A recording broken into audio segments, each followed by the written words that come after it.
Morning, everybody. How we doing? It's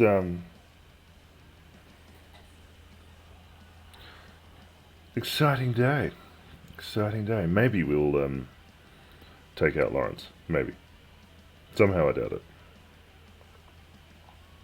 Somehow I doubt it. But we'll definitely see. So, how is everyone?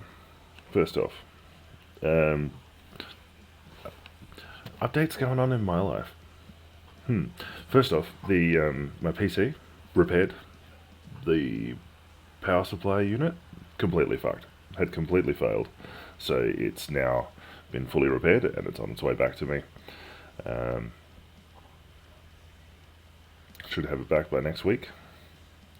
So we'll be back to beautiful looking streams as opposed to slightly janky ones.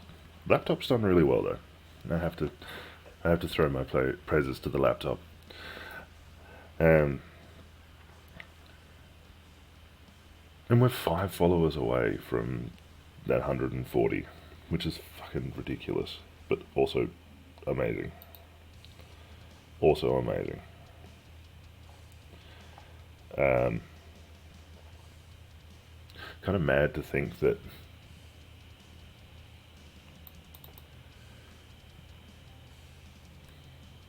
Eh? Turn back on, you fucker.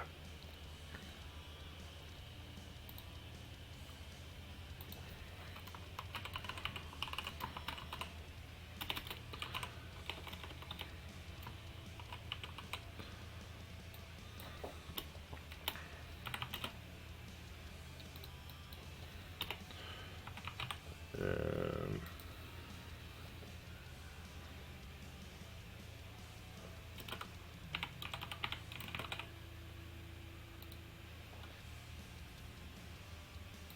there we go, that's better. Sorry to fix that. For some reason it was showing a different value to what I actually have. Anyway.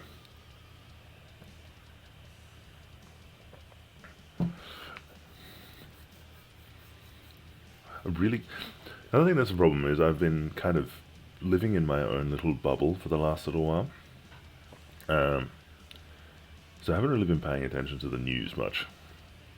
I need to stew with the whole Google headlines thing. But anyway, let's get into some Bloodborne. And it's been a minute since I've played, so I'm 100% getting my ass handed to me the entire time. Mr. Stu McCann, how are we? The great Stusif.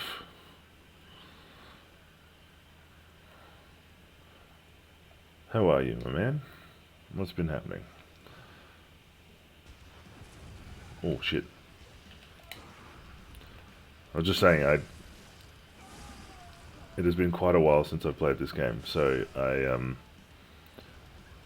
we could be in for a lot of deaths here. I did have the idea of reinstalling that app that makes my voice go really high pitched, and every time I die, I just add 10%.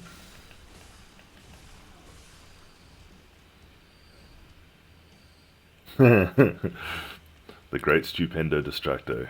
I like that. I like that a lot. That's funny. Um, how is the great stupendo? Is he stupendous? I would hope he is stupendous.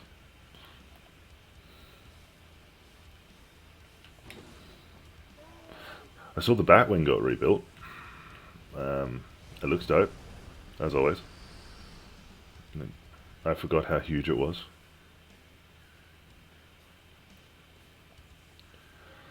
It's a very large black object.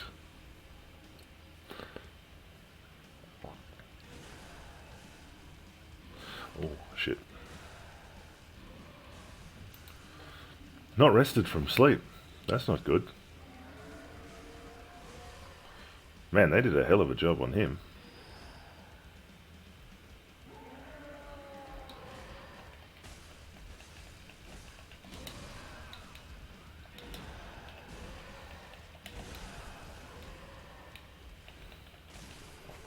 Damn, that was close. I mean, not sleeping well is kind of par for the course for me, but is it treatment that's not making you sleep well, or is it just life in general?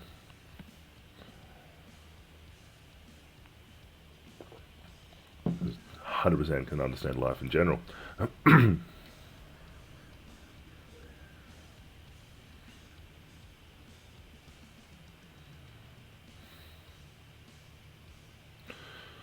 Okay. When are we burgering? When I'm not in debt. So hopefully next weekend.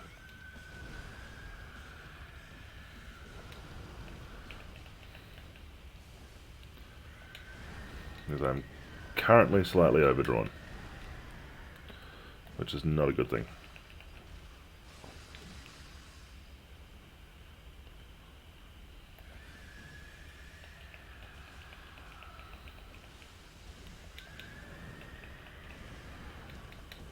Son of a bitch. Son of a bitch. Alright, so that's one death. Excellent. Excellent.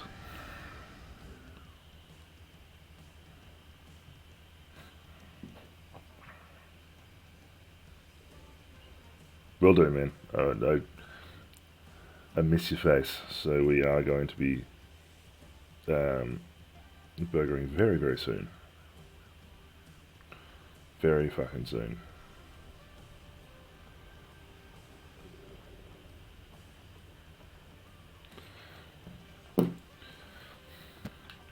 Alright.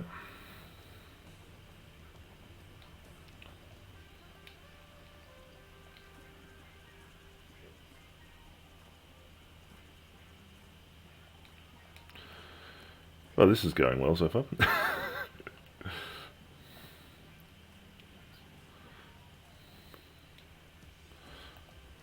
So, Stuart, you're off work for the next however long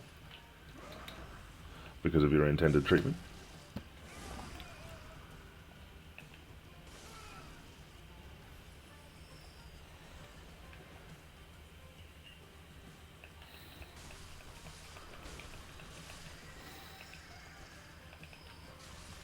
Excellent. Die, motherfuckers.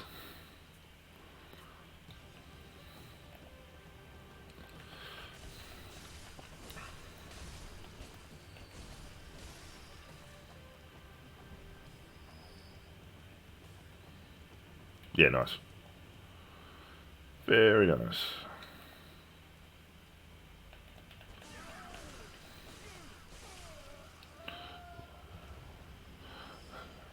Hanging out for that next Wednesday. Oof.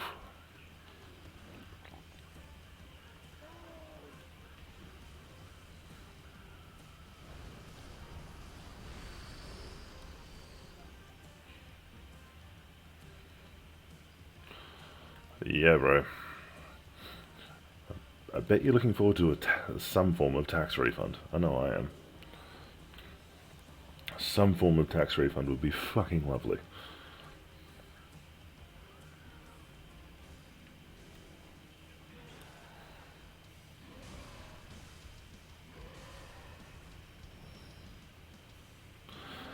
Just get out of the fucking door. Because my plan with my tax refund is to buy. Oh yeah, that's not ideal. It's about what I've got.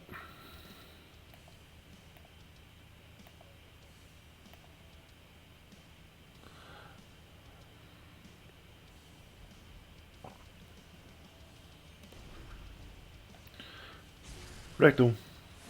There we go.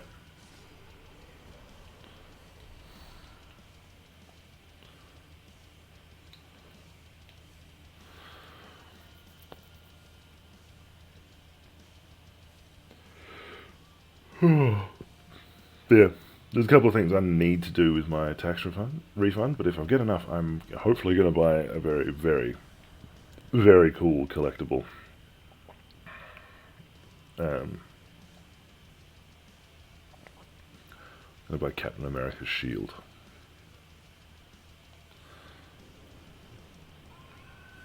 Which, so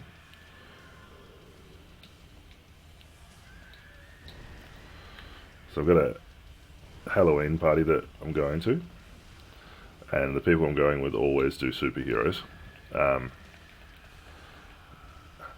I was going to go with Bane, and I thought, nah, fuck it.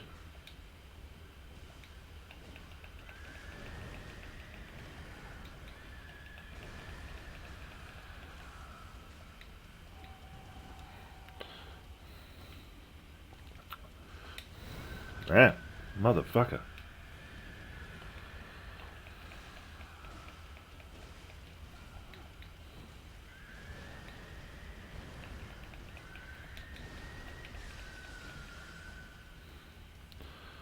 Alright, come on.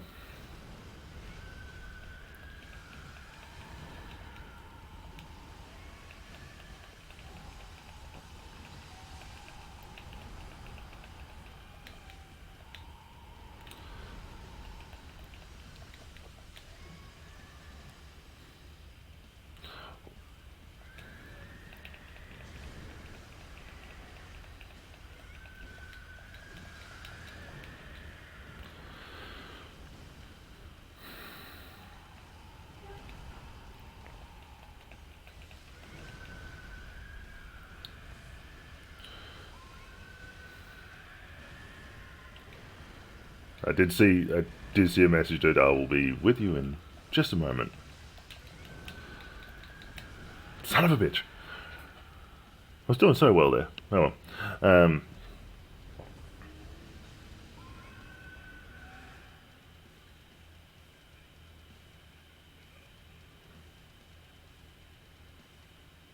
Oh, that's fair, yeah, because you're an independent contractor, so I'd rather not. Um, yeah, you're an independent contractor, so okay, yeah, tax time would be very different for you. Um,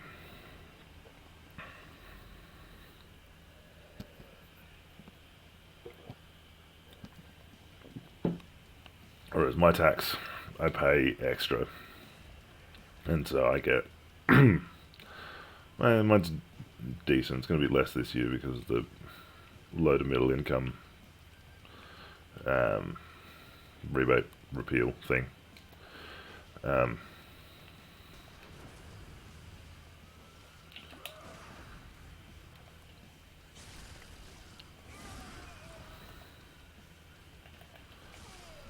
um, Spawn mask would be awesome. Spawn mask would be fucking awesome.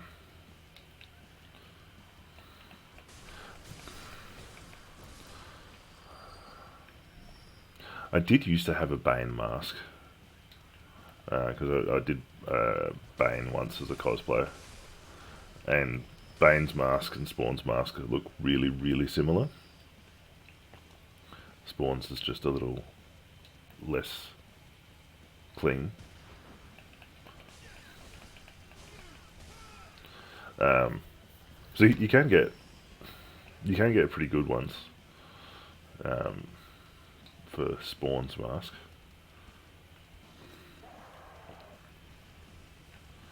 But yeah, some of the early gas masks would be sick.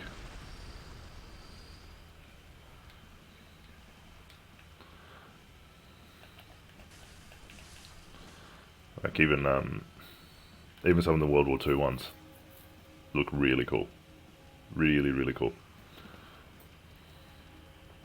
I actually didn't know random piece of World War Two trivia.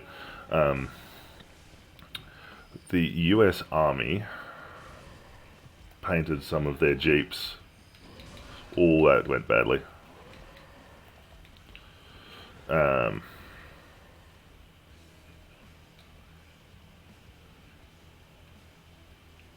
no, that's pretty good. That's pretty damn good, actually. Yeah, I remember when I was working as a PT, you had to worry about insurance and paying your own wage and making sure you had enough for tax each year and that kind of shit.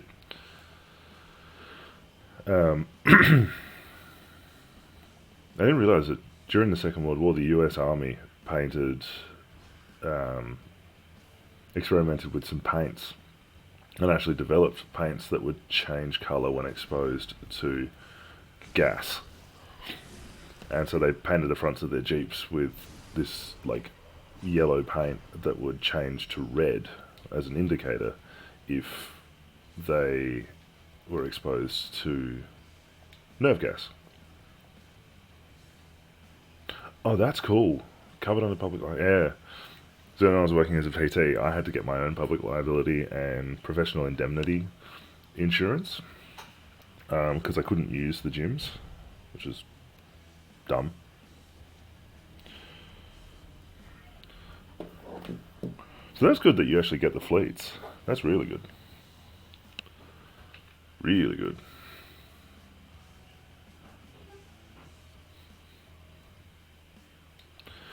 Alright. I reckon we got this. I reckon we got this. Oh, that's not a good start.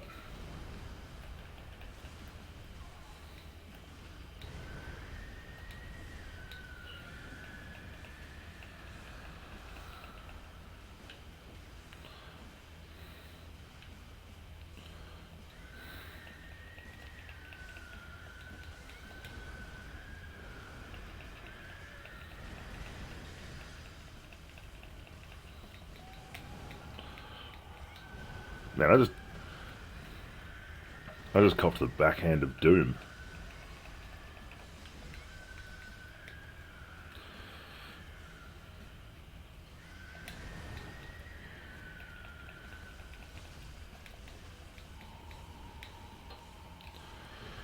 This round's not as going as well as last time's.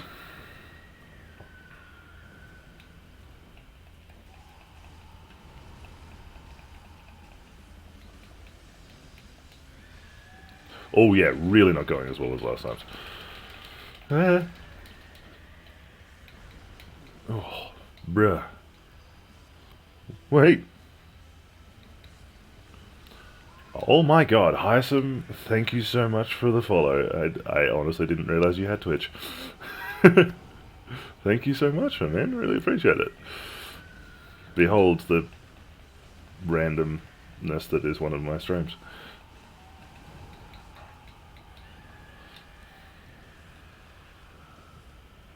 That's amazing.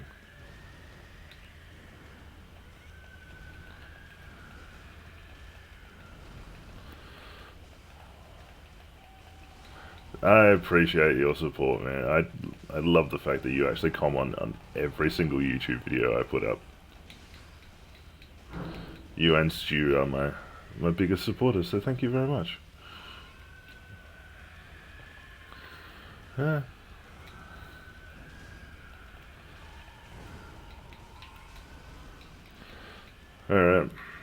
Here comes the insanely difficult element of the boss fight.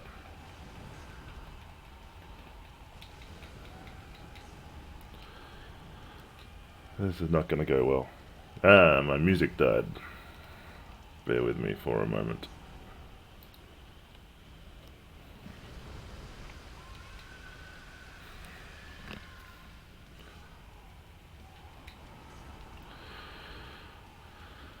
Alright, this is about to get interesting.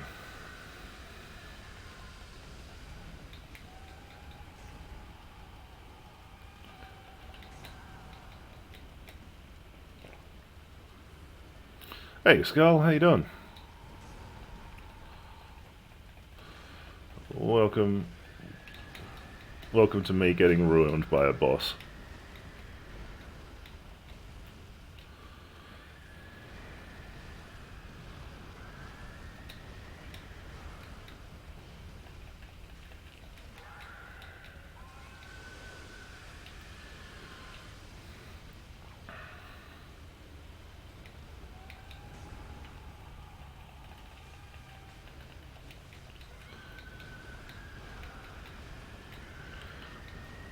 Holy sweet baby Jesus, this is...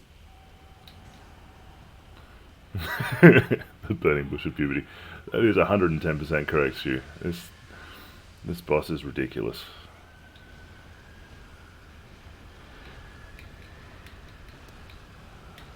And we're dead. Yay. Damn it, that was... That's really annoying. Really annoying. Like, we're doing better each time. We're doing better each time, but we're still getting absolutely railed.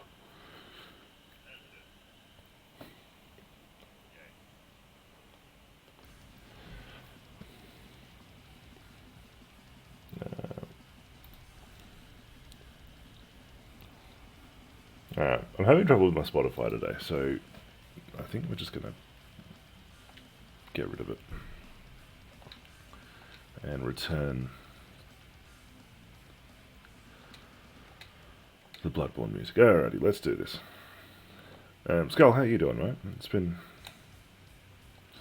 I mean, true, I didn't think about some of the deliveries you do, Stu, given the fact that, yeah, you'd be carrying some expensive and valuable shit. Well, there we go. And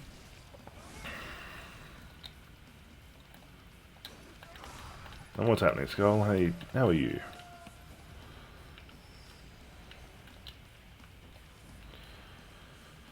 Alright, let's go.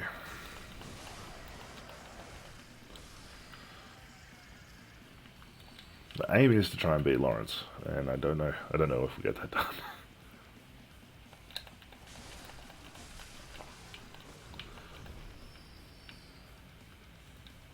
Blood vial, excellent.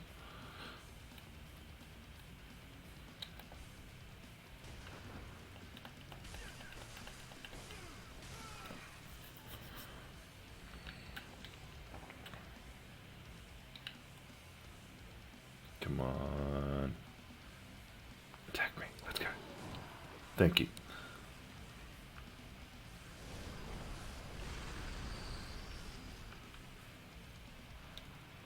The rolling ball of squishy goodness.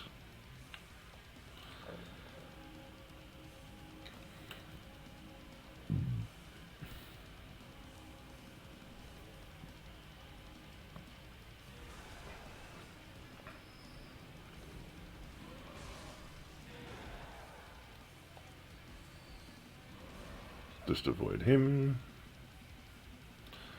Alright, we're going to do something sneaky here.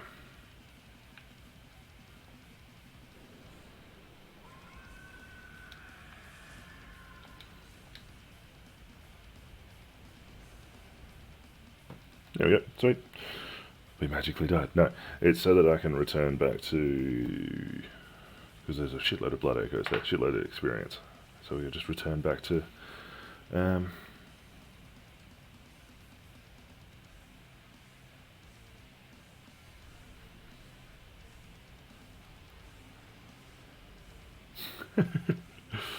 yeah, I don't get the whole no tattoos thing. Because, I mean, none of yours are gang related, are they?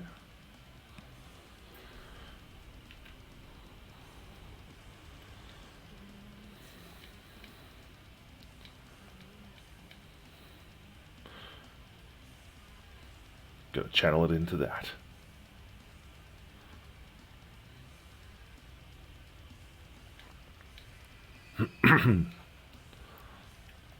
Because like half the fucking security guards that work the casino have tattoos. And it's like, how's that double standard going for you?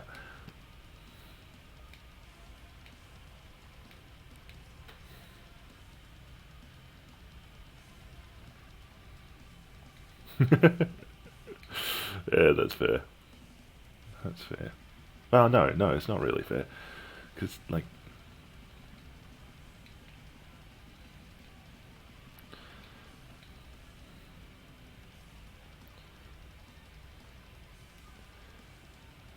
Can I... Let's just buy a fuck ton of bullets. There we go. Alright, here we go. No, I finished that one, didn't I?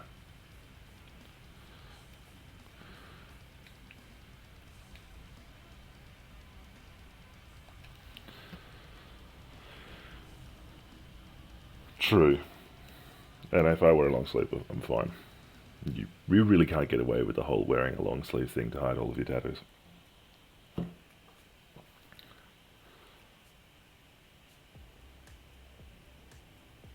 Because the hands. Yeah. Let's try this shit again.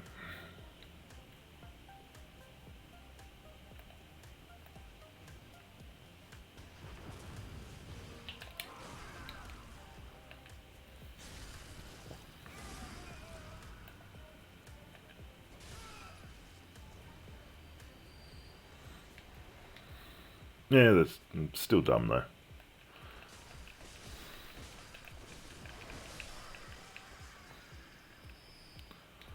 Still dumb. Given the prevalence of tattoos now.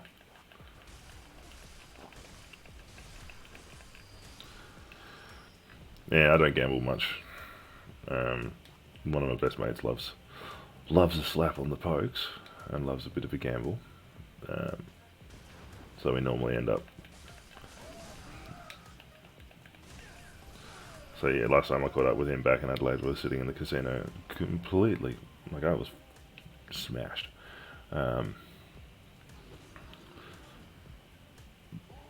Playing. What were we playing? I think we were playing roulette. And yeah, I suck at gambling. I have no luck whatsoever. None whatsoever.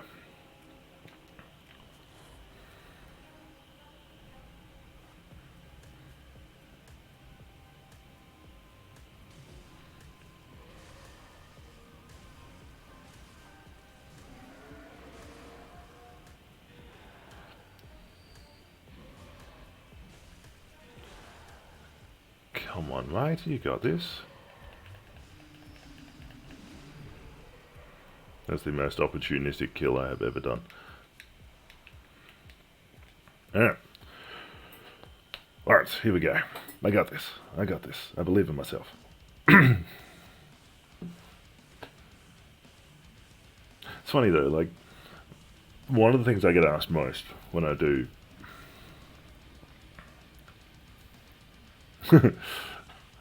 yeah, I just have no luck whatsoever. But you know, one of the things I get asked a lot as a magician is, "Oh, are you allowed in the casinos?" Yeah. Oh, I always lose money. Always. I think I've won more than $10 once. And that was roulette playing red or black. But yeah, I get asked a lot. Particularly when I break out some of the gambling card stuff. By people, "Oh, are you allowed in the casino?" Like, yeah. You don't actually touch cards in the casino. Like, they've built up a whole bunch of rules and regulations that stop every single thing that I can do.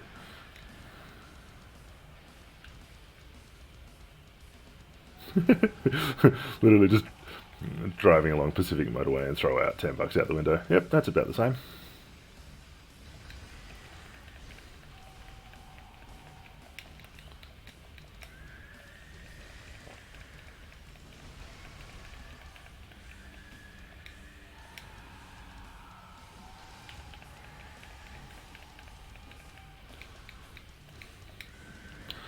The thing is though, my grandma, right? Which is where my gypsy heritage comes from. She was the luckiest bloody woman on the planet. She'd win literally everything. Everything. And just... why didn't I inherit that?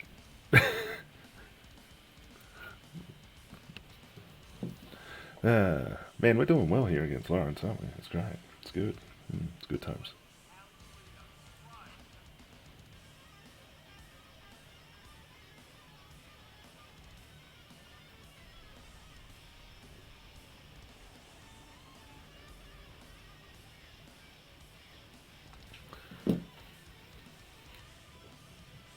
Expect eternal life. Oof.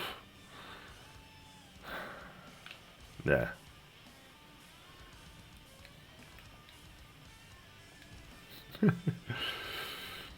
Oh no, he didn't. Um. Yeah, no, she didn't. She didn't get the eternal.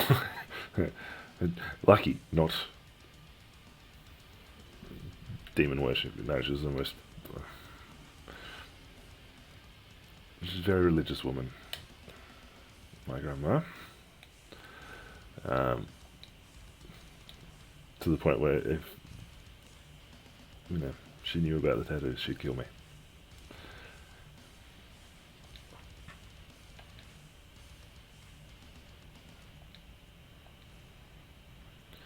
Alright, that should give me... Those things are fucking useless to me.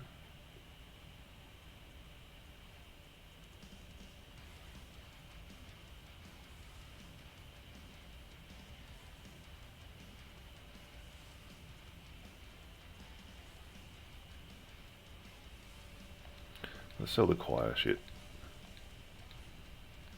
I don't need that. Alright, let's do another dungeon.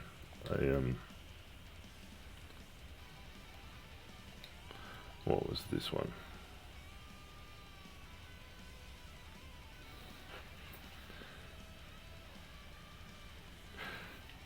Damn, that sucks. I reckon that would be a really hard, a really hard thing to see everyone else go before you. That'd be hard, I reckon. I wouldn't want to be that person.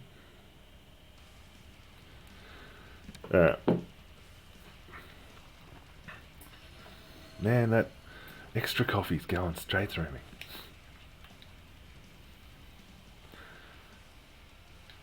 No, let's do a dungeon, and then hopefully that gives me enough.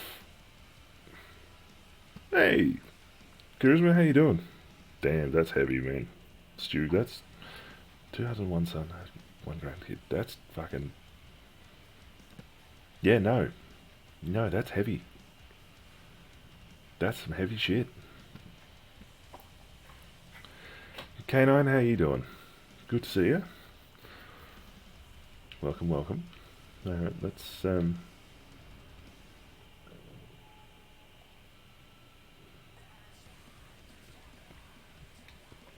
I'm doing good, thank you. Doing real good. With Laurence and the Orphan of Kos are still making life difficult for me, but that's okay. That's why we have dungeons, so we can work out how the fuck we get around this. Oh yeah. You are not kidding, my bro.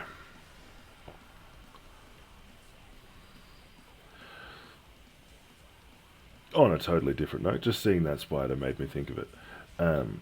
Apparently Hogwarts... I haven't played Hogwarts Legacy yet. But apparently there is a... I'm just going to get rid of the booby trap. Apparently there is a arachnophobia setting where all the spiders basically get transformed into a set of eyeballs and roller skates. Which frankly sounds worse than the actual spider. But it's for all those people that hate spiders. Yeah, I saw a fucking video of, like... Hang on, I'll see if I can...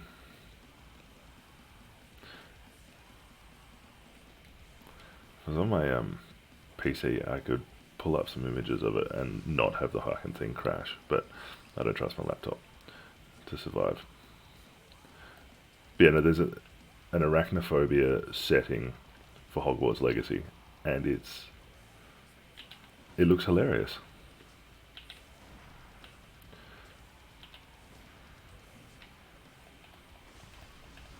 Fuck it. Right? It's somehow worse than just an animated spider, because it's got no limbs. It's just like a set of eyeballs, some hockey pads, and a roller skate.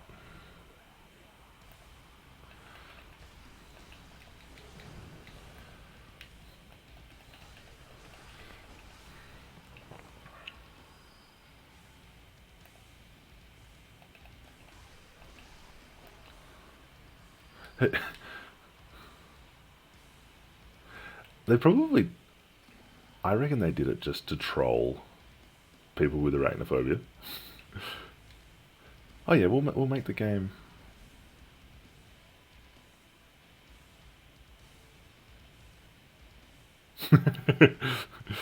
Done. That would be hilarious. Stu will need to make sure that we don't fucking breach any kind of censorship shit. Because I know you'll get me to look up weird shit.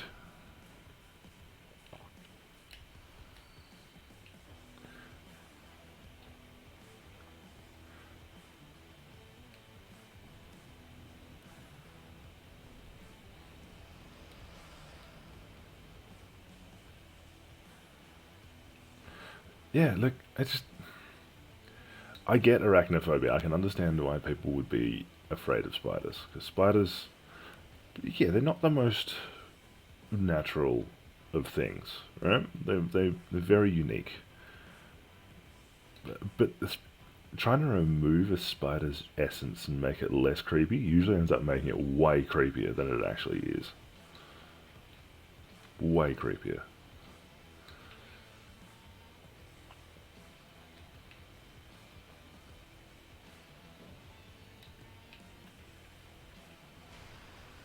Ah, there he is. Hello, Mr. Snatcher. Fucking bag lady, going down.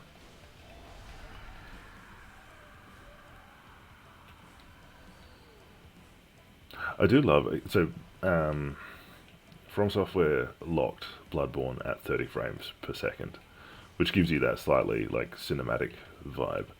But one thing I love is occasionally when you do something cool, or it's got to compute a lot of shit at the same time, it slows down, which gives you this epic kind of vibe to it, which is cool.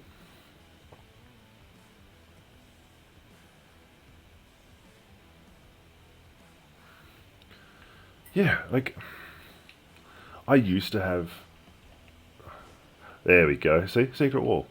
Um, I used to be quite epic bag of quips. I used to be not arachnophobic, but I wasn't a big fan of spiders. Um, like they'd make my skin crawl and all that, all the good shit. Um, and then I don't know. I've had a couple of very close calls with some big fuckers of spiders, and it's really yeah. I've kind of had to like work my way through the fear. I still wouldn't have a pet spider, and I still wouldn't voluntarily let one crawl all over me, but I can deal with them.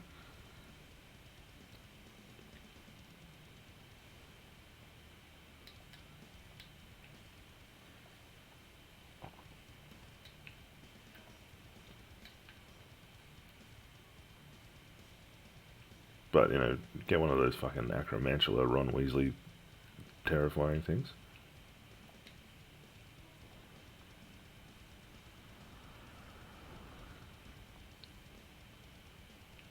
It's true, if the spider is... True, like Huntsman's... Good old Huntsman's. Um, those things... I mean, they don't even make webs, Huntsman's. They're like motherfucking cheetahs. They...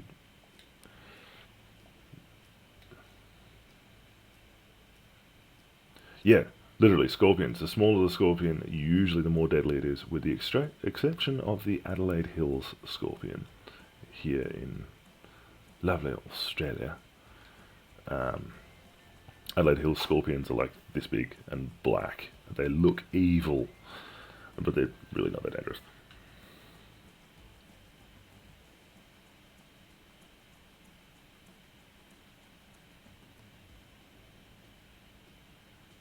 Yeah, come to Australia. Good old Huntsman's. So Huntsman's, anywhere. Yeah, so the Sydney funnel web spider is probably about that big, and that's pretty deadly. But we get the most dangerous spider in Australia is either the Sydney funnel web, which is about that big, or the redback, which is most probably about that big, size of a 5 cent coin, or a penny for everyone else in the world. I have massive hands, by the way. So, but huntsmen's, you can get them taking up like the size of a side plate.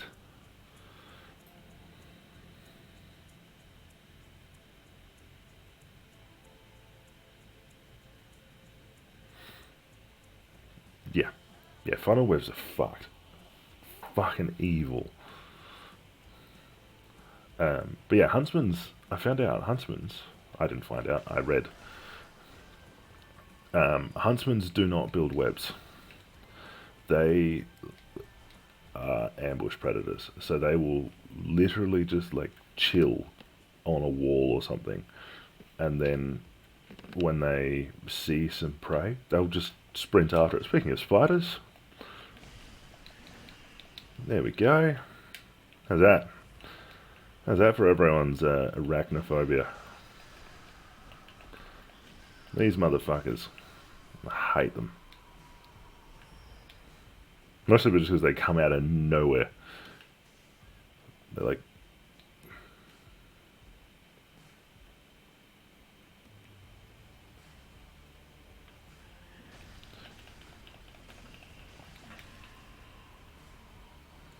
And time to kill this bitch.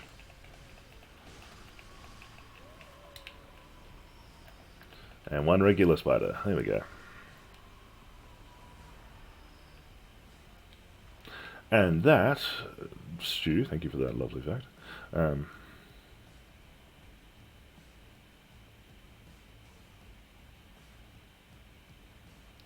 Oh yeah, no, that those spiders are just really good at swarming you.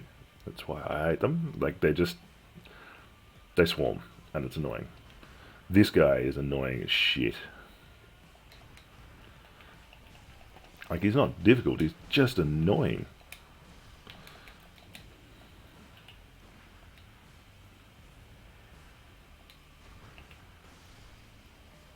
Very Dark Soulsy, that guy. Yeah. Fucking die. And that's actually why the Sydney funnel web ends up being one of the most deadly spiders on the planet, is the fact that if you don't... like a redback will bite you and then run away.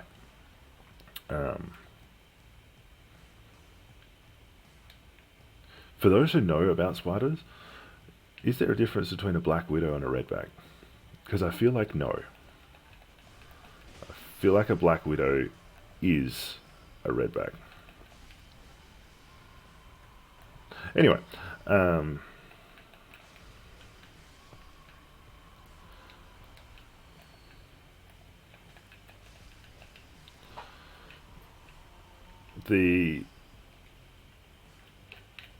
redback will bite you and run away. Most of them.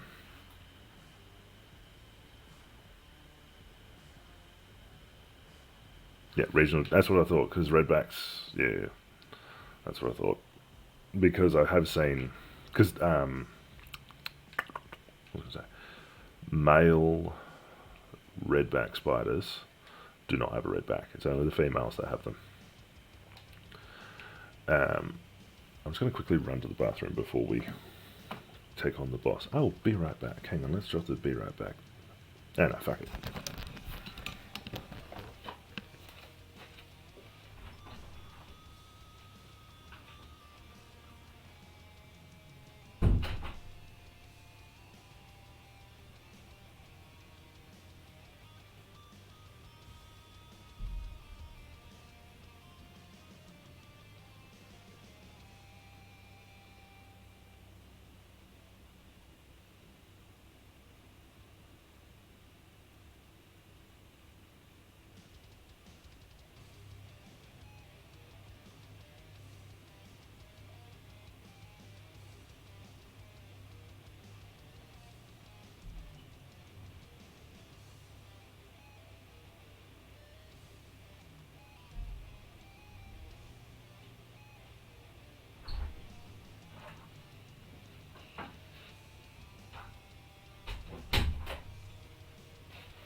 Um, yeah, whitetail spiders fucking suck. They have the necrosis venom. Um, I was doing some work for a family friend and like pulling out bricks so that I could relay their path, and there were so many whitetails, so I was wearing like super thick gloves. Um,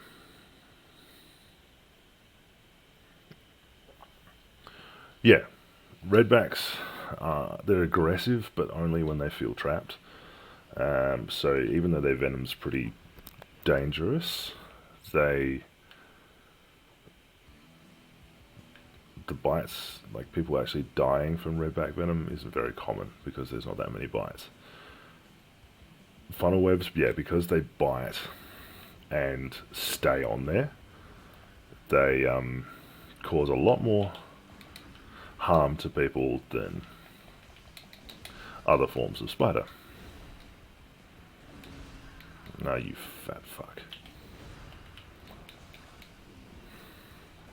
That was a cheap shot.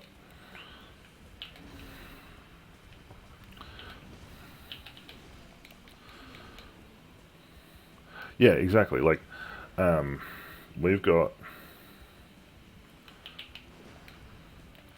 Well, is it the Eastern Taipan? Super, super deadly Australian snake. Um, doesn't actually interact with humans much. So that's one of the reasons it causes so many deaths, is because it's, if you're bitten by an Eastern Taipan, you're probably in the middle of buttfuck nowhere.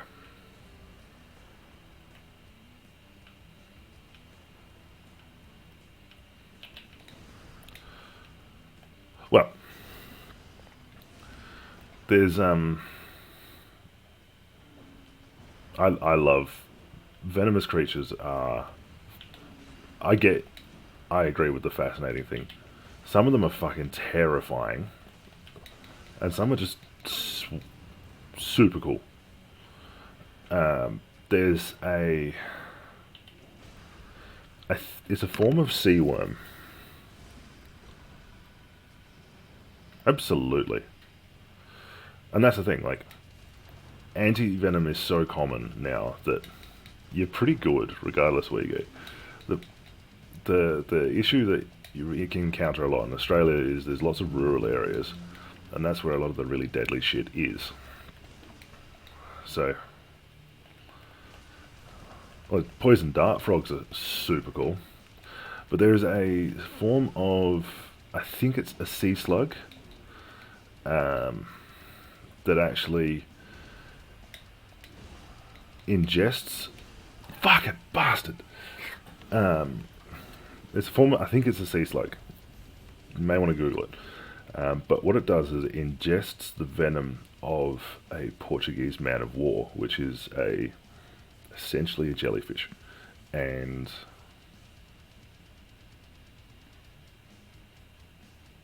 yeah, exactly.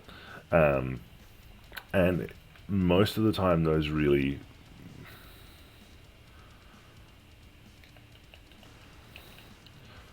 yeah, so Portuguese man of wars actually really fucking dangerous.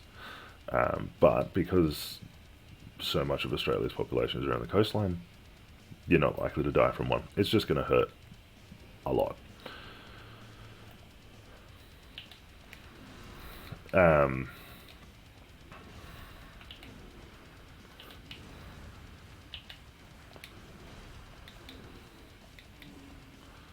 yeah, don't want to be in that corner. But yeah, there's this form of, I think it's a sea slug, that actually ingests the venom of a Portuguese man of war and then stores it as its own defense mechanism. And they look really cute. They look really cute, like they're little fluffy things.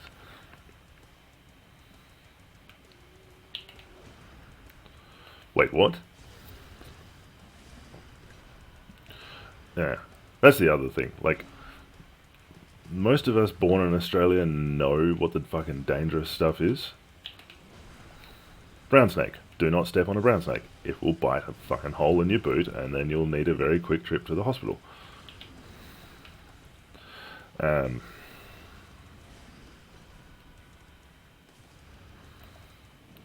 Oh yeah, there's some.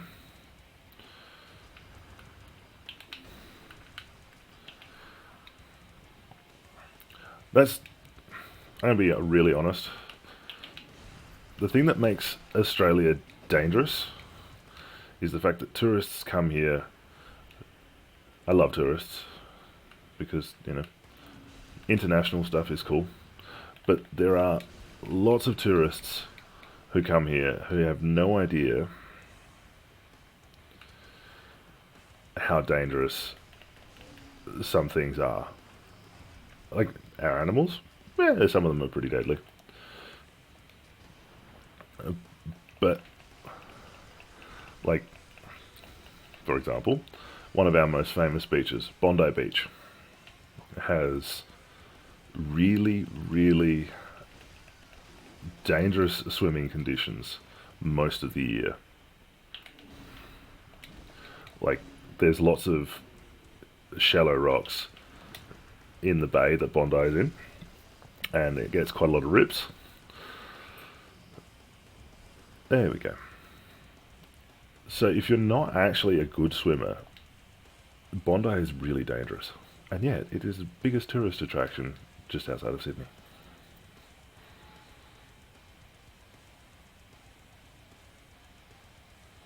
Yeah, blue-ringed octopuses are fucked. People picking up and throwing Portuguese men of war? Portuguese men of wars? How do you pluralize that? Blue bottles. They're called blue bottles. Let's go with that. People picking up blue bottles and throwing them is hilarious because the blue bottle itself's not dangerous. It's the giant fucking tentacles that come off it.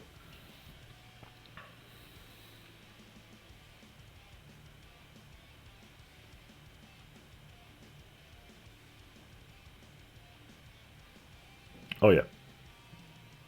Well, it's like poison dart frogs. Poison dart frogs, these tiny little things. Touch them and you die.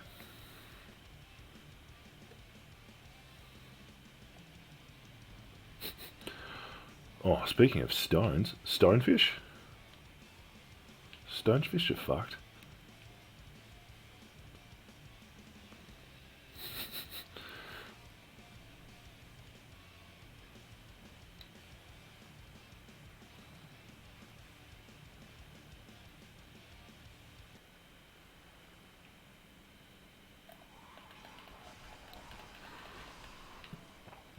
Get out of here.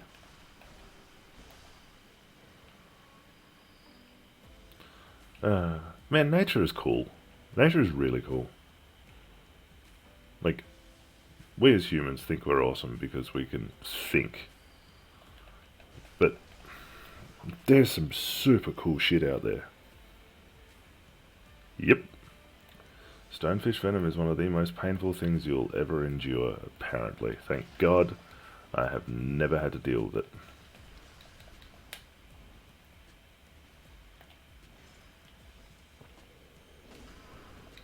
I hate these things.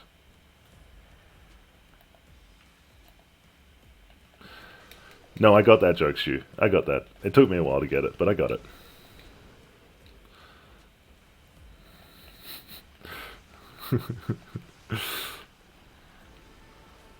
And look, it is Bondi, so they would be very shallow. They would be very self-absorbed.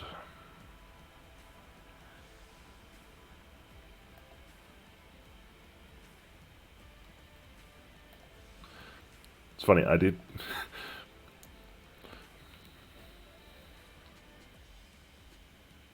Oh shit, yeah. So,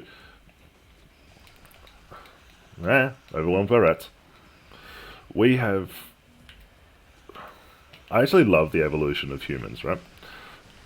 Because it's genuinely really interesting. We, as humans, early humans, oh, this is so close, developed, unlike our apey brethren, we developed the ability to stand upright. Our hips actually allow us to stand fully upright, whereas most ape hips actually bend forward. Look at it, the way a gorilla runs.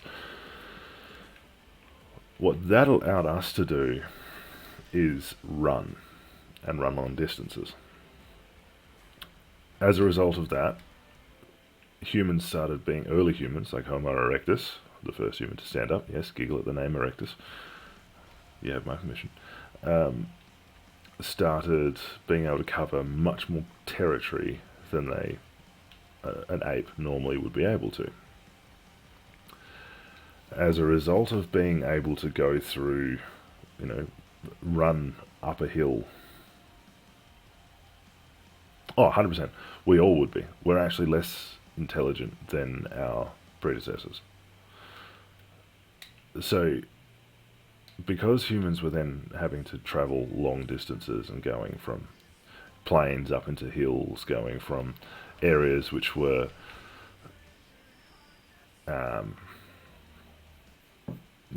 just massively different environments,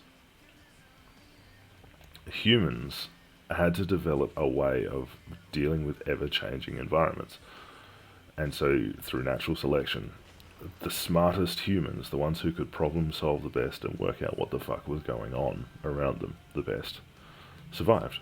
And then we developed all of our inductive, deductive, reasoning abilities that are somewhat unique to humans, even though dolphins have it. And that's where it comes from. Oh, there were definitely Homo erectile dysfunction as meant to be able to stand up straight and they can't. Definitely.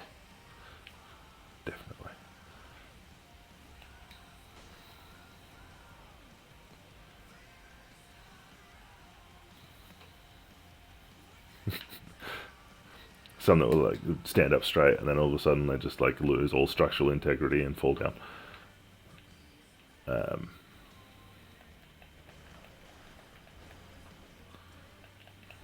Come here, you fucking wandering madness.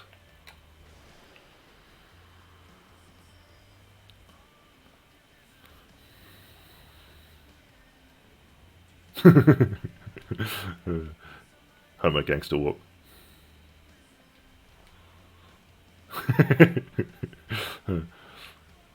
Homo prematurus.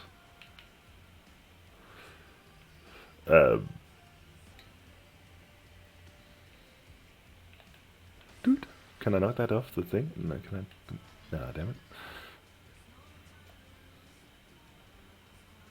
Yeah, early humans are super cool. But there is a theory that we as modern humans are far less intelligent than our prehistoric ancestors, and even the ancient world ancestors like the ancient Greeks and ancient Romans and ancient Egyptians, because we do not have to problem solve to survive anymore. We need to problem solve through our jobs, and so our knowledge has become much more specialized. But most of us don't need to work out how the fuck we're going to eat every day. We just go to the shops. We don't have to, set a trap for an animal or anything like that. Absolutely, modern humans are far less aware of their surroundings. They're much more... I find it hilarious, right? We as humans, modern humans, believe that we are the most advanced form of human that has ever existed. And we're not. Proven by things like the pyramids. Ancient Egyptians, ancient Greeks and ancient Romans, ancient Sumerians, ancient Babylonians, all the ancient races, were able to actually construct things that surpass what we can do now. Mostly because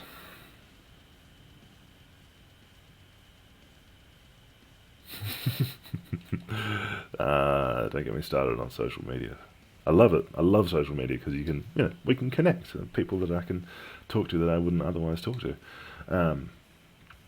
But also, it's responsible for some of the stupidest things ever.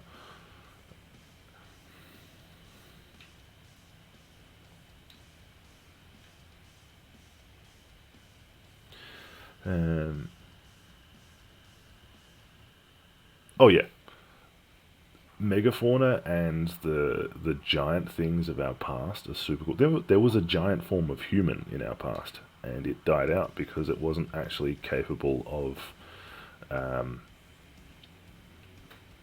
self-regulating its body temperature.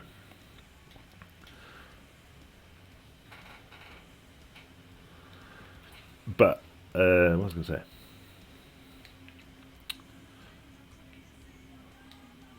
Oh yeah, ancient Greeks, because Timmy got eaten by the bear horse.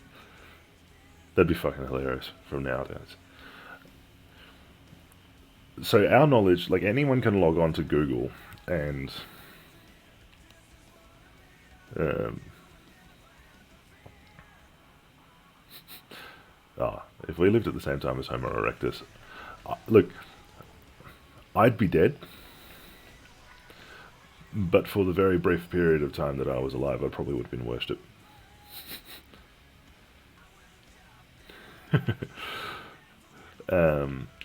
Scorpion.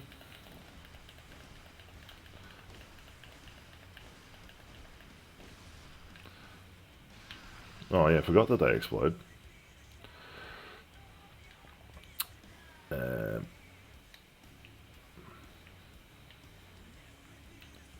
Yeah, so we can log on to Google and learn about anything, but it's not necessarily a good thing that we can do that, because we can just pick and choose elements of information without actually having to learn the whole thing.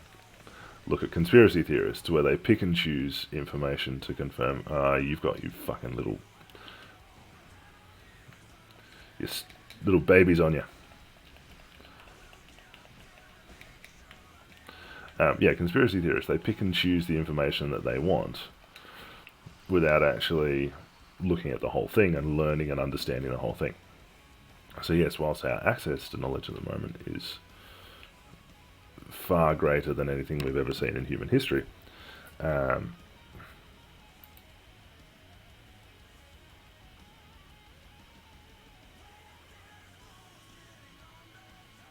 yeah, well, where do you think that pigs learnt the ability to completely devour a human skeleton from? Including teeth. Right, there we go.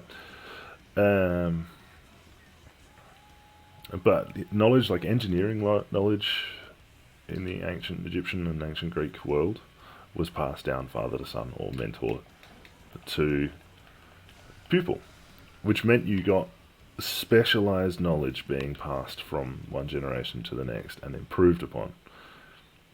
Not something we see much now. And so it means that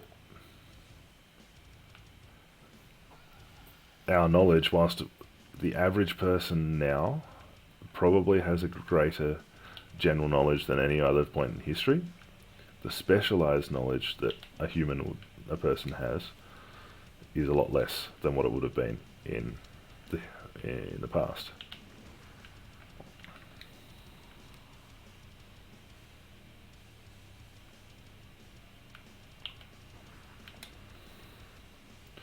Fuck it.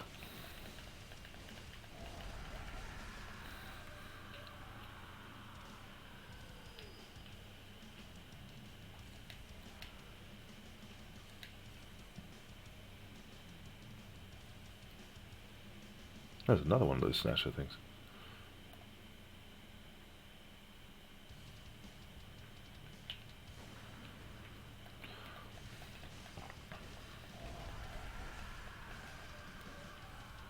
Yeah, well, imagine trying to see a military, speaking of Hannibal, a military general taking elephants across the Alps now.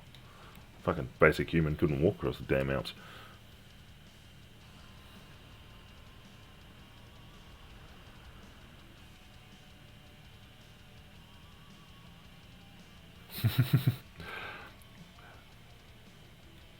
Traveling back in time could be really cool.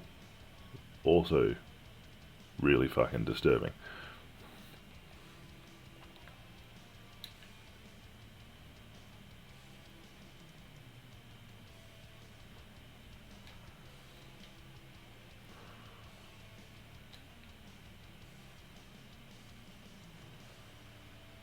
Was it this way that I was meant to go? That's a lot of rats. Ah, more fucking rats. Come on. Come to daddy.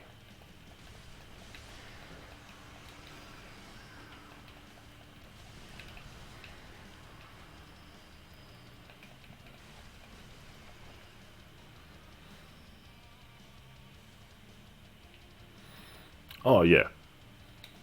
Well, there's well-documented period not that far before human history. Like, in fact, humans actually overlap with it slightly.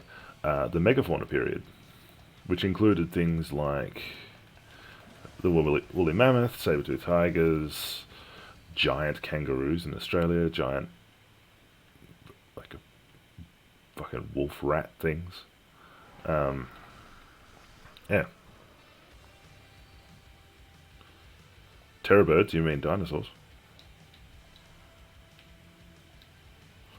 Oh, those are explosives. Who doesn't love a good dinosaur? Yes. I know you mean terror birds, and I agree. Dinosaurs. Okay, this is going to be interesting.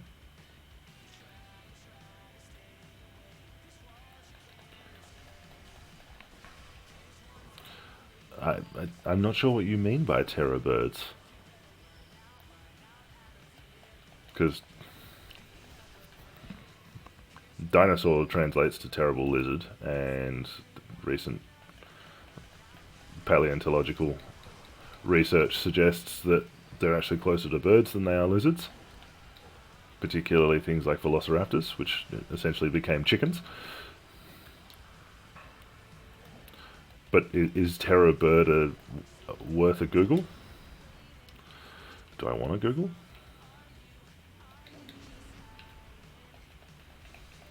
I don't think I want to Google.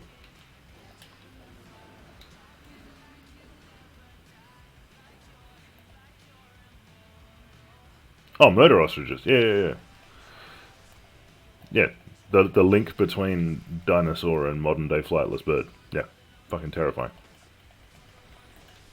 Once again, in Queensland, we have one of the last remnants of a murder bird. It's called a cassowary. And they fucking suck.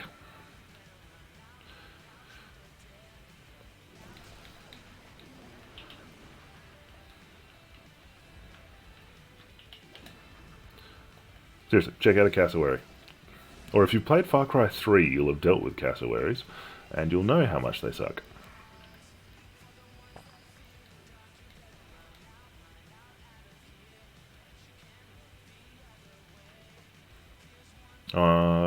Yeah, that sounds fun. That sounds really fun. Not? Well, cassowaries are carnivorous. Ah, the workshop haze. There it is.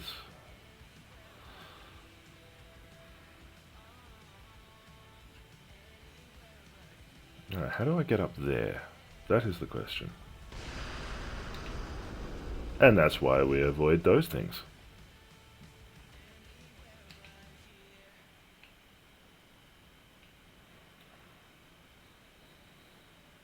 Yeah, nature's fucked. In the most awesome way possible.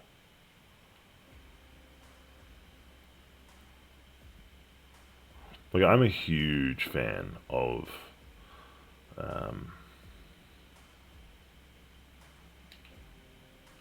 wait, was this the boss room?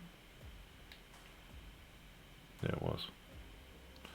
I'm a huge fan of things like octopus. Love octopus. They're just... If aliens did actually ever come to Earth, they're still here, and they're called octopus. Because those things are just insanely smart. creepy as shit, but in the coolest possible way.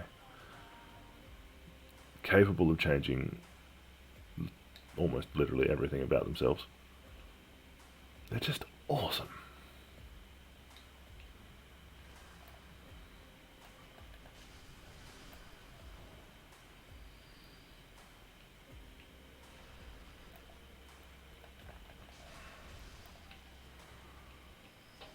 Like, watch an octopus break out of a jar.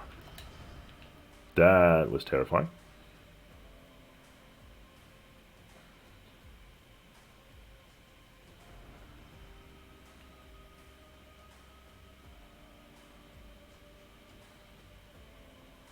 Oh, that's why. There's a hole in the ceiling. Yeah, octopus break out of jars underwater. They can survive on land for short periods of time. They can change the color of their hide. They can camouflage themselves. They can use tools. Like, you telling me that those things... Oh, that didn't go well. Like...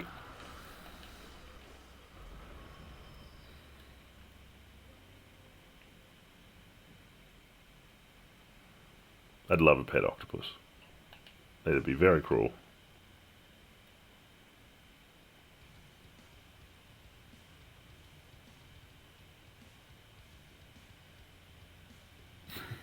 That is actually a really cool name. But yeah, some of the prehistoric versions of what we have now are insane.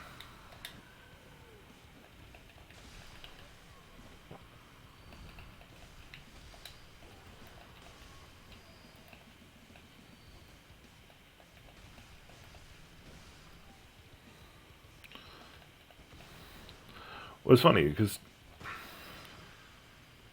I gotta stop saying it's funny because they would be fucking terrifying. Just because somehow the sea makes things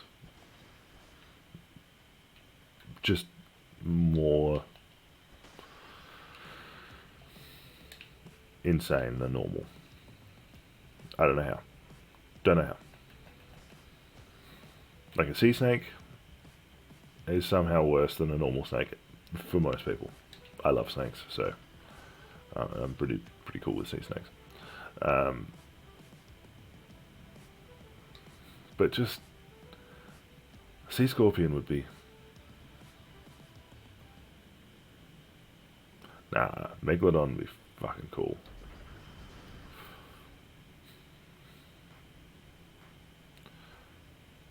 But I mean, looking at evolution, god damn it. Looking at evolution now, a Megalodon probably wouldn't exist. Given how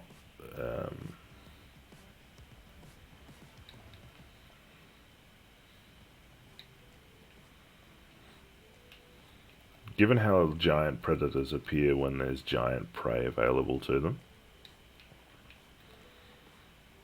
I don't think a Meg would exist. Wrong way.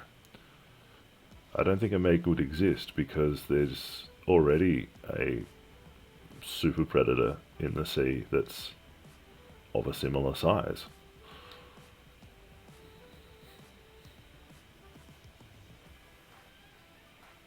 Horseshoe crabs.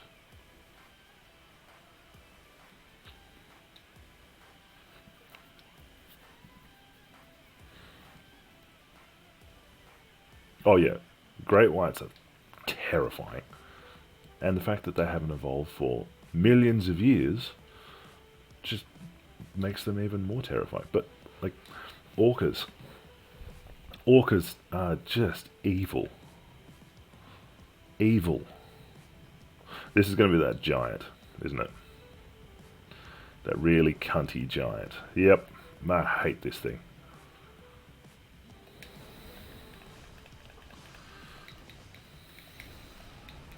Just because it does that to you.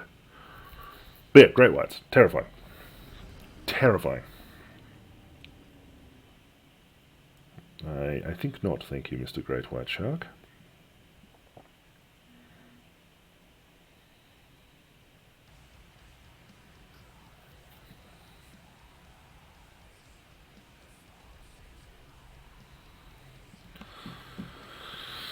Alright. Let's take on that fucker again.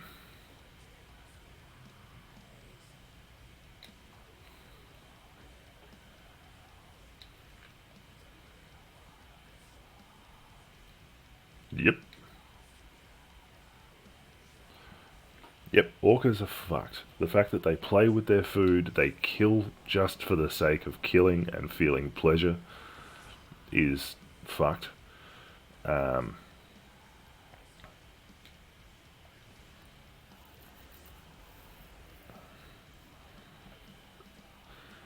But I did find out something really cool.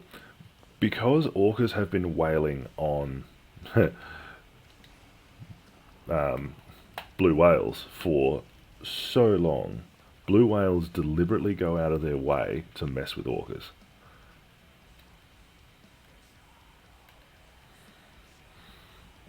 No, there has been orcas that have killed humans, but it's not directly from orca attack, like the orca biting the human. It's from orcas flipping vessels and causing people to drown and that kind of shit. Which is worse, somehow. Orcas just feel like, you know what? Let's make this human drown.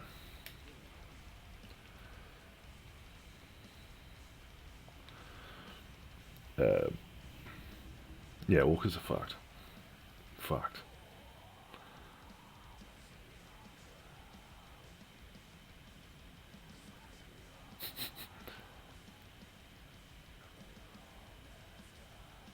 Oh yeah, they're considered accidental deaths. They're not like considered an orca killing a person, but the fact that an orca's literally got away with murder is, yeah, kind of good. Well, I do like the irony of eating things like shark and crocodile. Like, yeah, who's the apex predator now? Not me. I'm just eating the apex predator. Crocodile is delicious, by the way.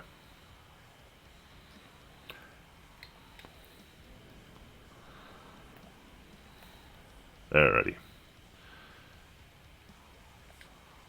Let's go, motherfucker.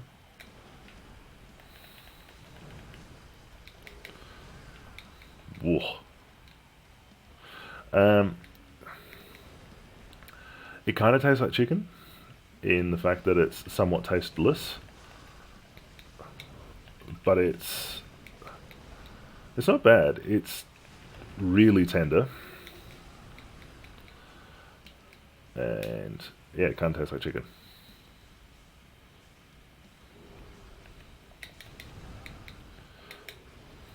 But I just love the fact that, like, it's an apex predator. Fuck!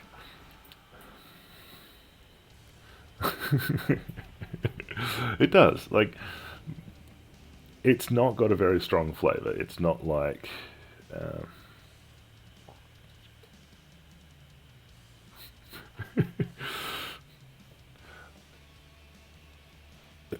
just walk up to one, just like, hum.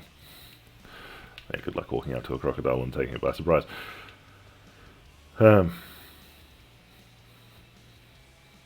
I think crocodiles are one of the animals that do slightly terrify me, just because they've been an apex predator for millions of years.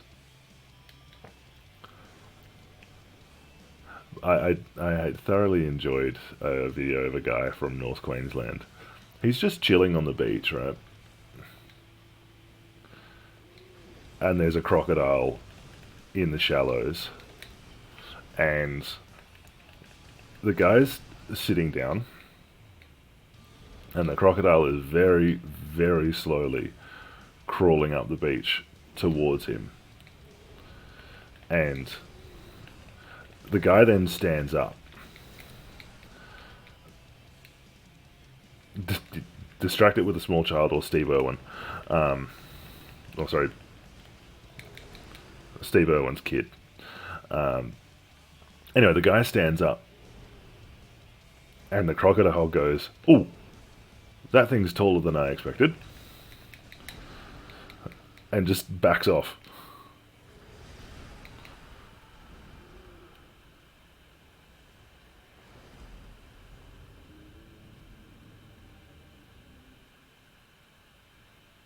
That's huge. That's huge. No, I haven't seen that. I will. I will check it out. Of course, it's got a name like Gustav. Well, there's once again the joys of Australia. We have saltwater crocodiles. I will Google Gustav the giant crocodile once I'm off. You know, let's do it now. Fuck it. Hopefully my stream doesn't crash. It might. It might. Gustav the crocodile.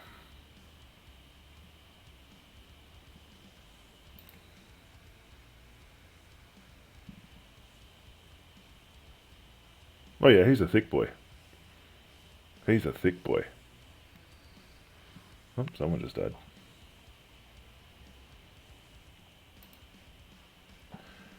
Yeah, Gustav the Nile crocodile. He's like 3 times the size of a regular one. That's huge. Damn.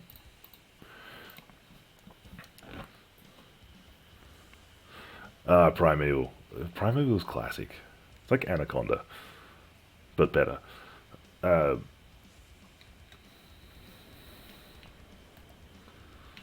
Once again, yeah, come to Australia. We've got saltwater crocodiles. Those things are fucked.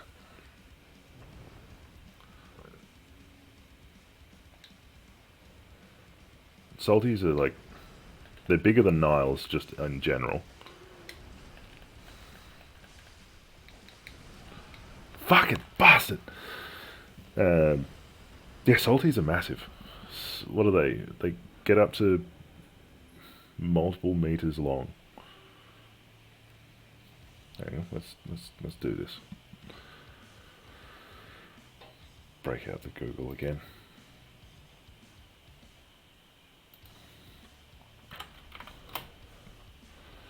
So,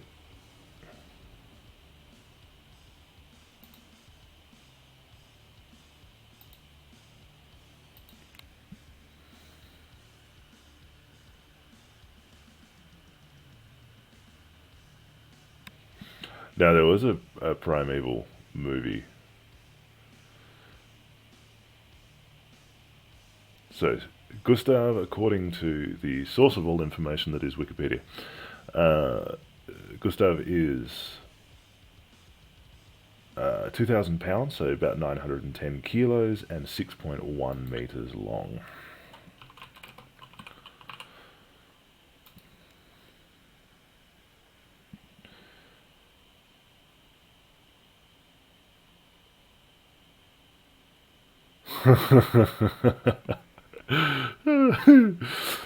Alright, so what was that? Gustav. 6.1 meters long and approximately 910 kilos.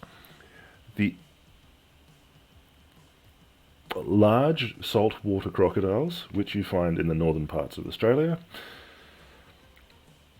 7 meters and 1,000 kilos.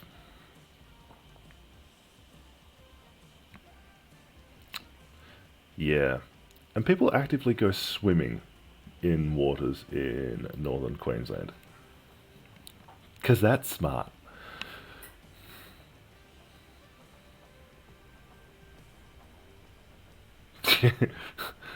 Yeah. Salties are fucking huge. They're just so... So I went to Australia Zoo a month or two ago. And whilst it's a bit of the cult of Steve Irwin, it's actually really good. I love the reptile house. That was, for me, that was the best bit.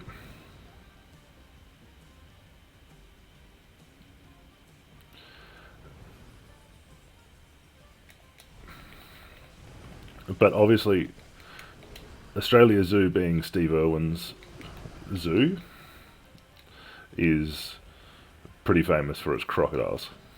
And they do a croc show in which they break out a couple of the crocs and show you what it's like to when crocodiles attack. And crocodiles are fucked.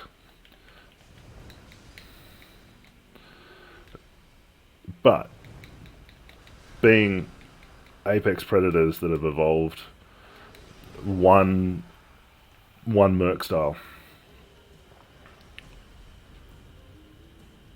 Oh yeah, no, people stand at the riverbanks in northern Queensland fishing going, I'll be fine, and then just get fucking ripped by a saltwater crocodile. And then they get found a couple of weeks later, sorry, either trapped underneath a log or just like their legs floating down the river. I hate this thing. Anyway,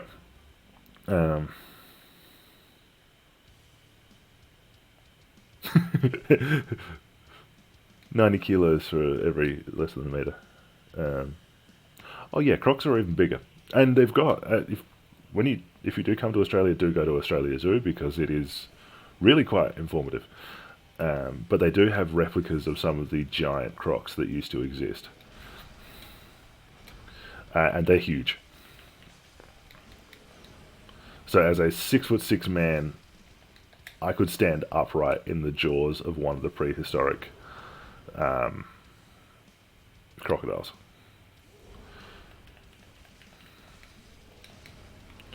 Which is absolutely fucked.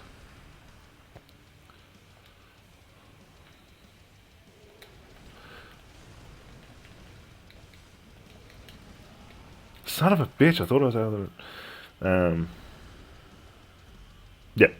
Yeah, there was a massive one which was around the time of the dinosaurs. So it existed on Pangaea, which was the continent the supercontinent. And yeah, about 10 meters long and massive. So it wasn't actually that much longer than a modern crocodile. It was just thick as fuck.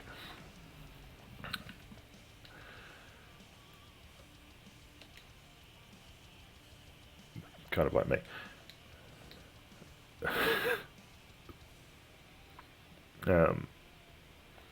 But what they did with Australia Zoo is they showed, like, essentially they would just hang a massive piece of meat above the water, and crocs can jump out of the water.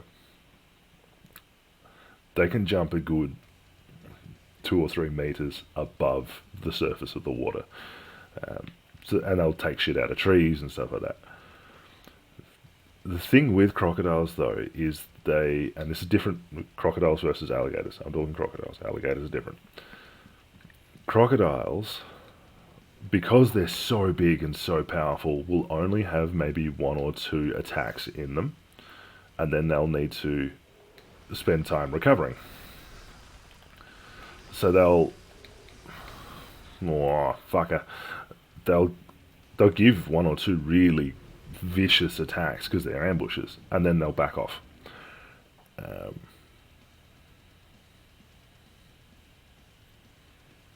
Yeah, they're stupidly fast. And so what they've got at Australia Zoo is that they've got this snaking kind of water that's maybe a metre deep, and it's crystal clear and it's light along the bottom, so you can see the crocodile moving. And it will slowly creep its way into the enclosure, and then all of a sudden it's just attacking whatever it's after. And given that they live in murky waters, you're not going to see that thing coming until it's got a hold of your leg. And I've got a photo. Hang on. Is it on my phone?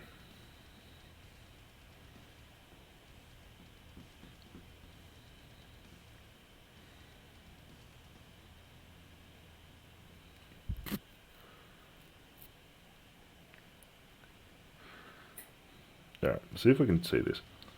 So that's There you go. That's from Australia Zoo. I'm not sure if you can make that out properly. But that's the reptile handler lying in front of the crocodile. And that's after the crocodile's given about 3 or 4 attacks. So the crocodile is tired. And so he said, oh, I can lie here and he will not attack me because he's too tired. And the crocodile literally just turned around and went back into the water.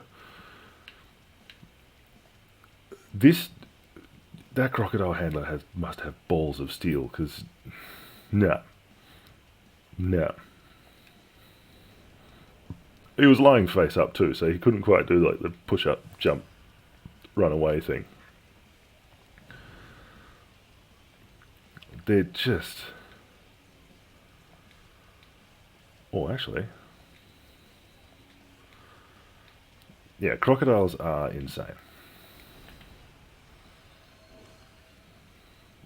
An animal I have huge amounts of respect for.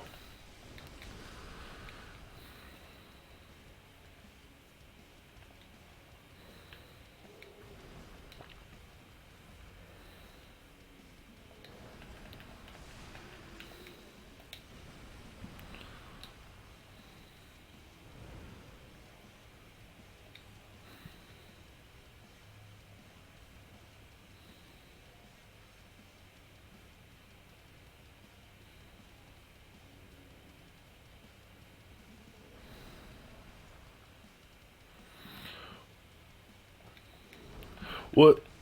So the thing that I found out from Australia Zoo when I was there is that crocodiles, they don't actually need to be above the surface of the water when they're sneaking. They, all around their body, they have like tiny little holes in their skin, which are essentially pressure sensors that tell them what's going on in the water around them. So they can tell exactly where you are without actually having to see, smell, or hear you. Which is just...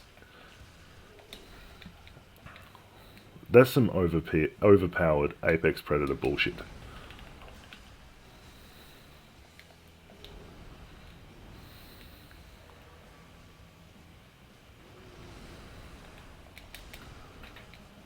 That was cheating, you giant fucker. Got him.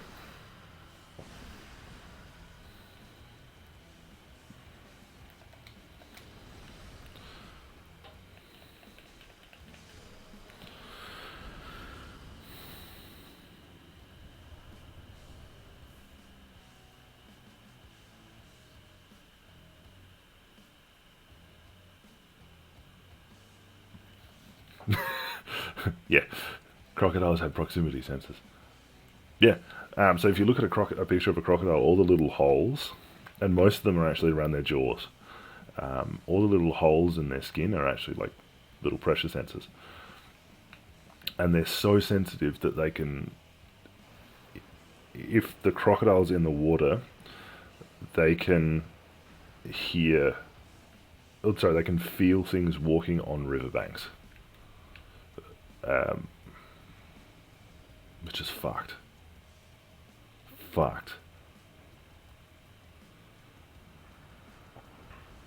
Yeah. I love apex predators. They're OP as shit. 100%. Crocodiles have done all of the side missions and the DLC. I wonder what boss is coming up. Rom the vacuous spider. Yeah, more spiders. I hate Rom. Rom is just one of the most annoying cunts there is.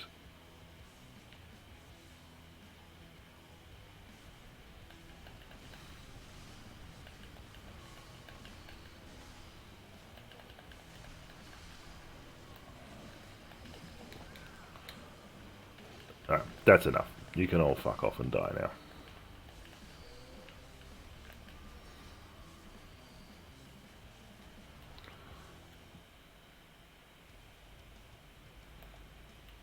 Imagine if existence was a fucking video game and you had side quests. Can you not? I was trying to sneak up on him.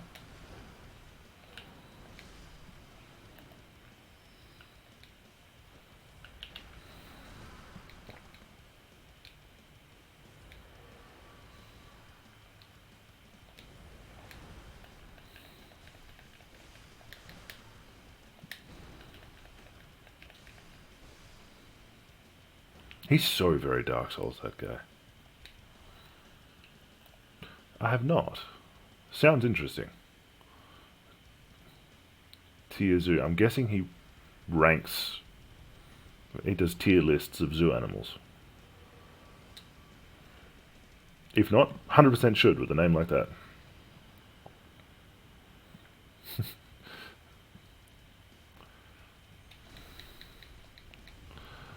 Yeah, I'd love to go back to the previous save. I'm hoping my last save was sometime like pre-high school.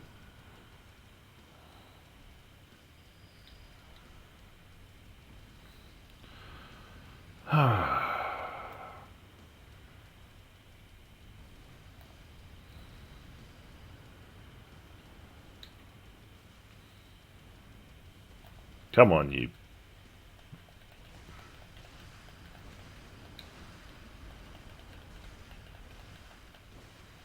Whatever you are.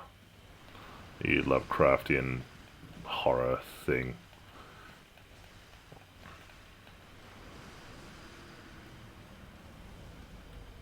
Yeah.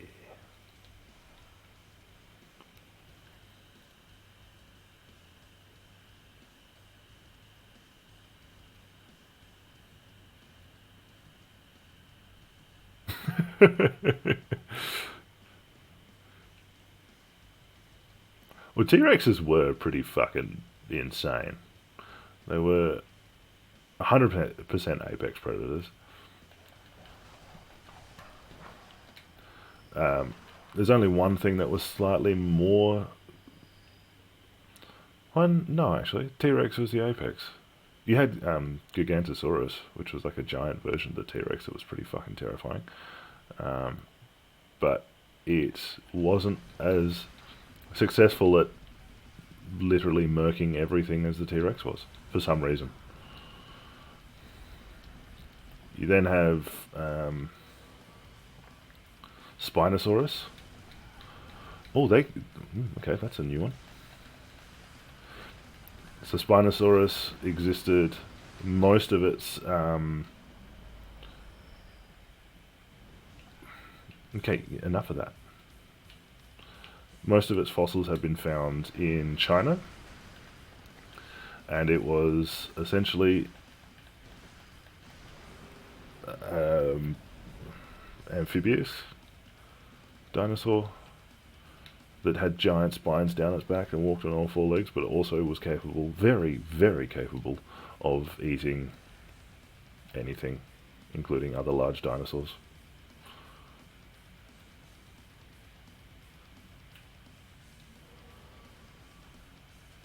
Come on. Yeah, one at a time. Let's go.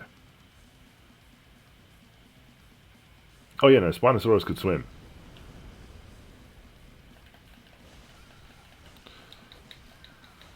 Fuck, bastard. Yeah, Spinosaurus could swim. That thing's fucking terrifying. Fucking terrifying. Do I go for the second coffee?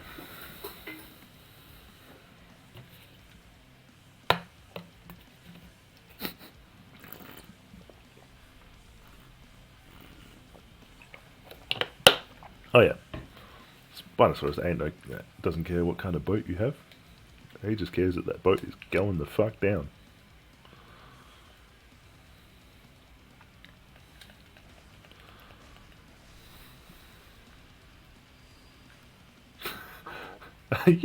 Stu, did you just threaten me because I was contemplating a coffee?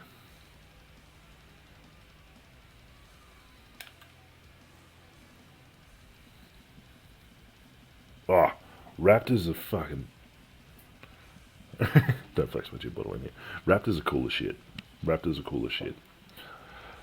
They were my favourites growing up. Raptors and Pachycephalosaurus. Still remember how to say that one. The one with the, like, really armoured head. Alright, give me a sec. I'm going to put the kettle on.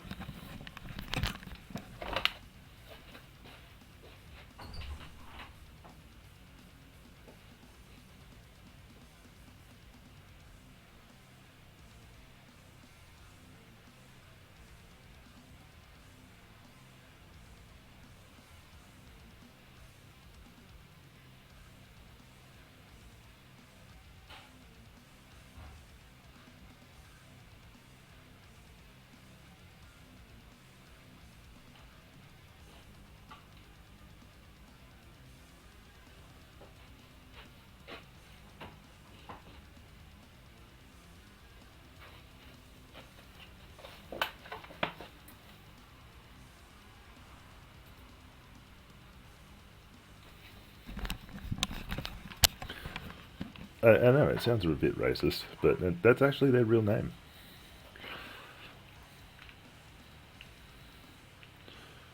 Alrighty, I'm going back to the lantern.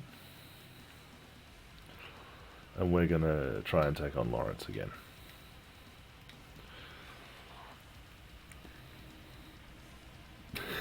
But even my Nightbot thought that was racist.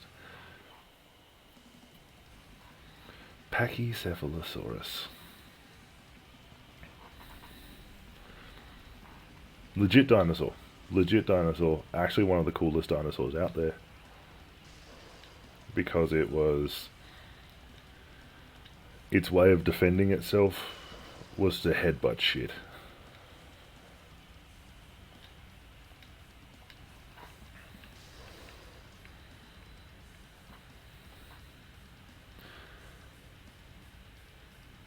Deinonychus? Yep, Deinonychus was very cool. Terrible claw.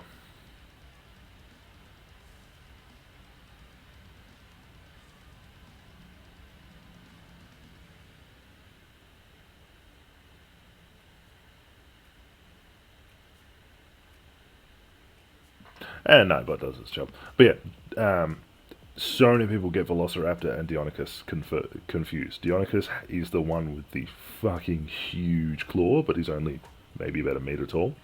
And then Velociraptors had one slightly exaggerated claw, and then the rest of them was just a massive. But yeah, Velociraptors could climb.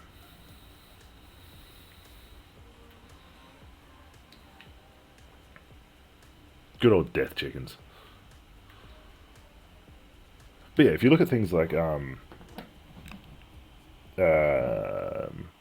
ostriches and emus and that kind of stuff, and look, their skeletons and their claws, they look exactly like dinosaurs. It's terrifying. Terrifying.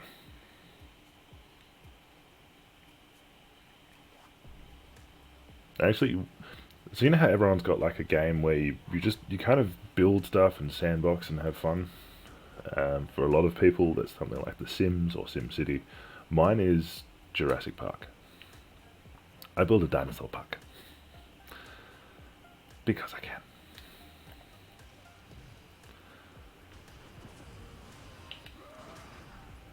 And I know it wasn't a real thing.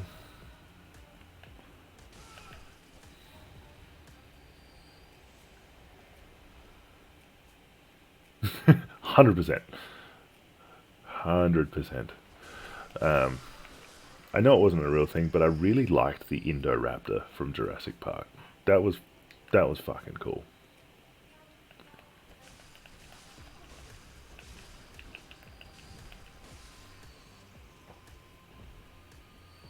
Indoraptor was cool. I thought Indoraptor was actually cooler than the Indominus Rex. Though mad camouflage abilities.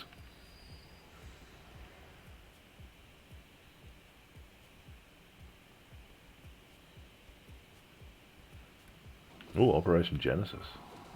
Well, yeah, you've got what is it? Jurassic World or Jurassic Park Evolution, which is literally where you essentially build a theme park. Alright, I'm gonna make a coffee. I'll be right back.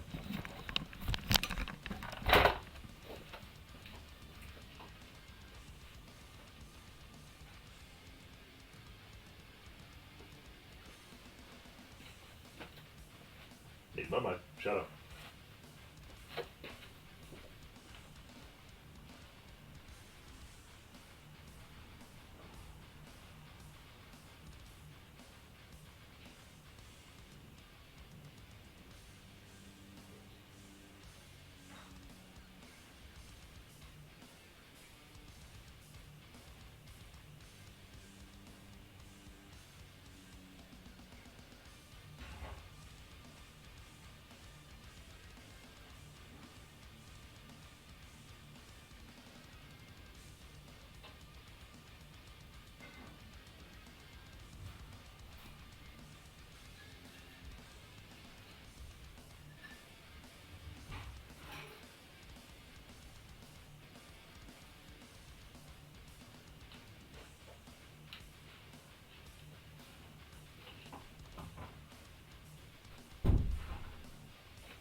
Oh, sick. I didn't realize Genesis was that old. That's cool. I'm not sure how I feel about the new Jurassic Park movies. They were good, but they're nothing on the OGs. They move in herds.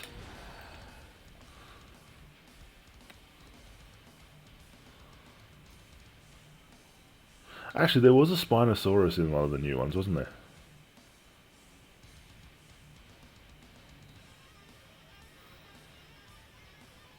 That giant fucking thing that, like, came out of the water and ripped a dude in half. Like, by dude, I mean not the dinosaur. Though, just... Oh yeah, fresh CGI and some updated, funky-looking dinosaurs. Though one of the Jurassic Park, I think it was Jurassic World Dominion?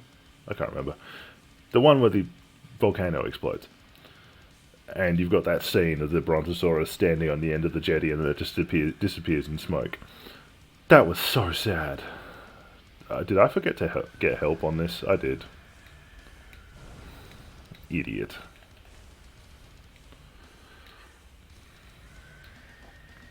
I did. I forgot to spawn the guy.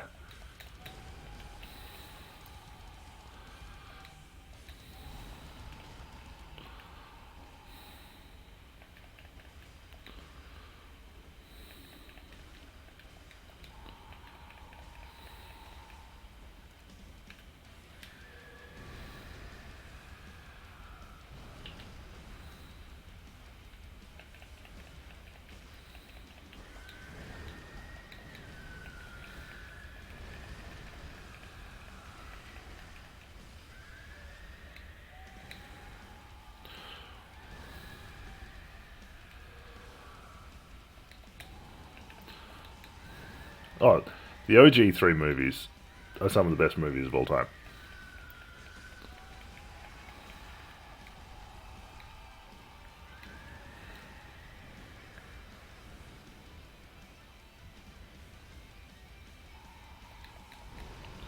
Oh yeah, massive puppets, some incredible use of animatronics and robotics in the original Jurassic Parks. That's why I love them, is they were like...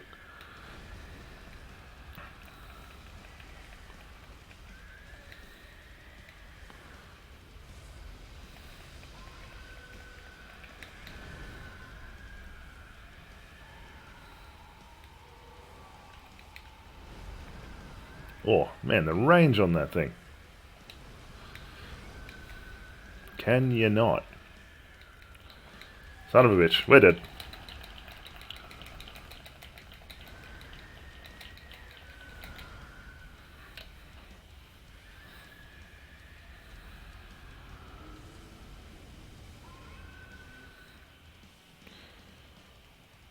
Yeah, it's a very good question.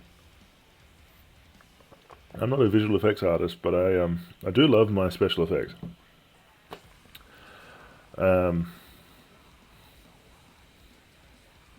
True, budgets do, like, CGI takes a lot of time and a lot of rendering, and so budgets do play a role in that. One of the biggest issues that CGI faces is the fact that a lot of the times it still doesn't interact with the real world. And so you've got to create an analog to make it interact with the real world. So, for example, in the Harry Potter movies, the Deathly Hallows, where he's being attacked by the snake, to get the impacts and, like, where he's defending himself with the board, like a shield, and the snake's hitting it, to get that impact, it's literally a pole with a boxing glove on it. The good thing about puppets, though, or robotics, animatronics, anything like that, is it's actually physically there with the actor, and so the actor is genuinely reacting to it and interacting with it, and so that makes it look much more realistic and believable. I think one of the problems that CGI has at the moment is it's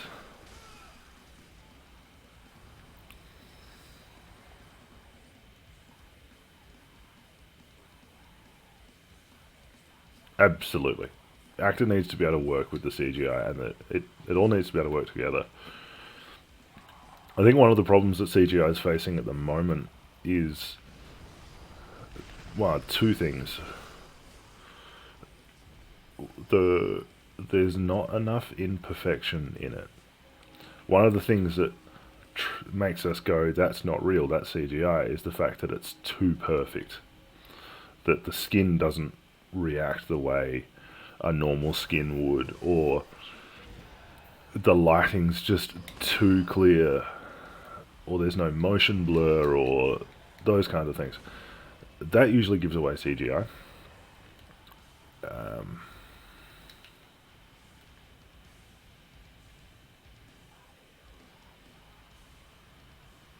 Absolutely. District 9 is an incredible film, and yeah. And if you look at someone like Christopher Nolan, who uses very, very small amounts of CGI to and a lot of practical effects, and he essentially uses the CGI to blend the practical effects into, like, cut out the things that allow you to make the practical effects. I think that's the best use of CG.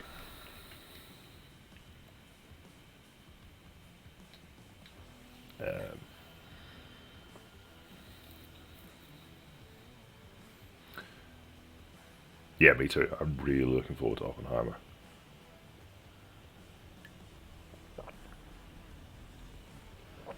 Yeah, so that the Two Face effect was the biggest use of CGI in all of those films. I love Christopher Nolan. I think he's one of the best directors out there.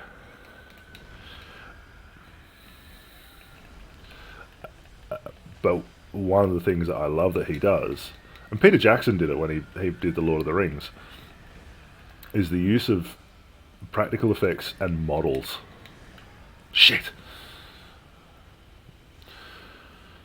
Yeah. Guy Ritchie and Christopher Nolan are two of my favourite directors, and I know that they are polar opposites because Guy Ritchie loves his special effects and his CGI. Loves it.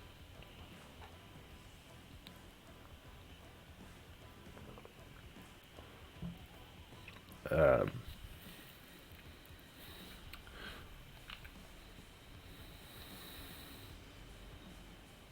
oh, Weta is, as a special effects studio, Weta is just god tier. Like, they're fucking epic, and they're based in New Zealand. And their job now, like, they do lots of work for really big budget films, but essentially most of their work now comes as a consulting company. Them and Rising Sun Pictures here in Australia. They're actually in South Australia. They're fucking incredible.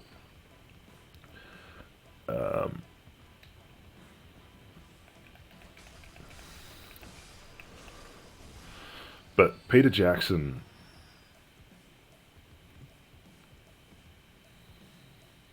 yes, they were.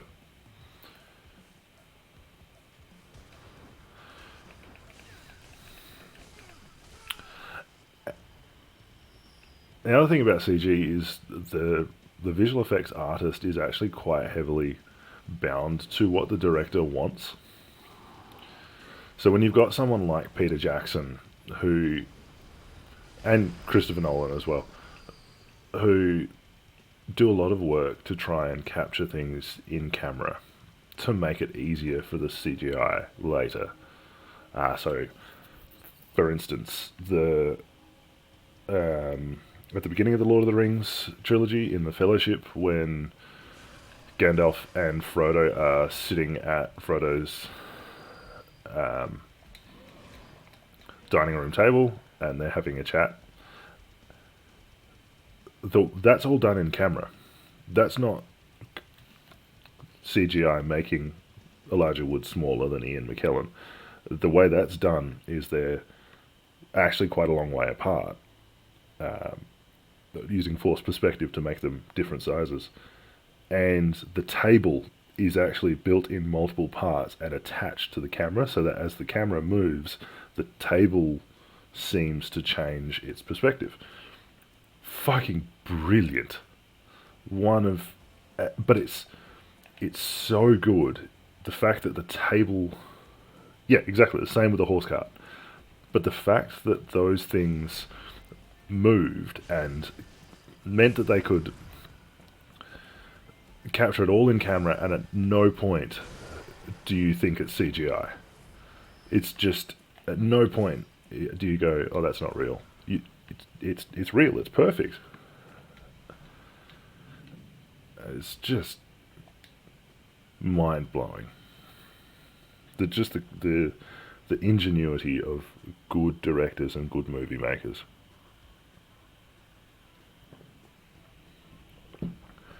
In terms of a storyteller, Spielberg will always be the top.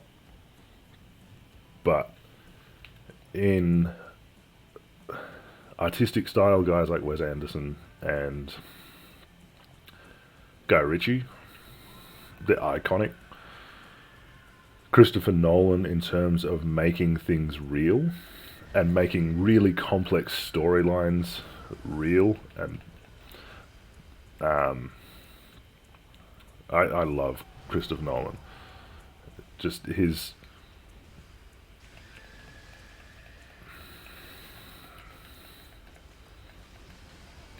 Edgar Wright, yeah, the master of the quick cut.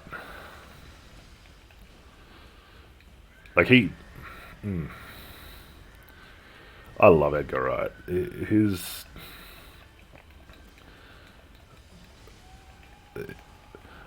He's so good at the quick cut that he can use it to take the piss out of things. Like Shaun of the Dead, where he makes the coffee. What, Shaun of the Dead? Hot Fuzz. One of those. They make the coffee, but it's all quick cut. Is one of the funniest things ever in movie making.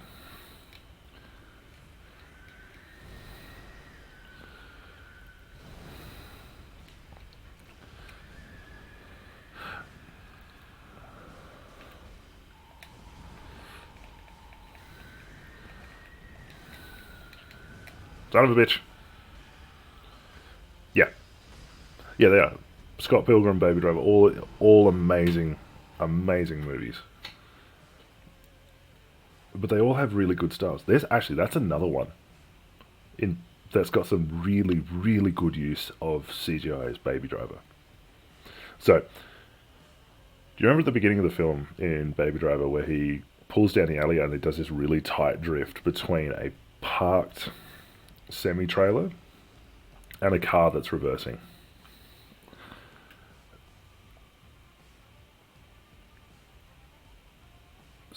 So that scene has CGI in it. And I want you guys to see if you can guess what the CGI was. Just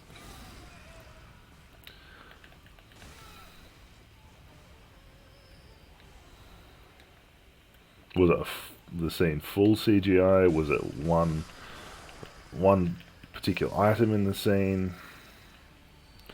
There was water on the road. Was that CG? Etc.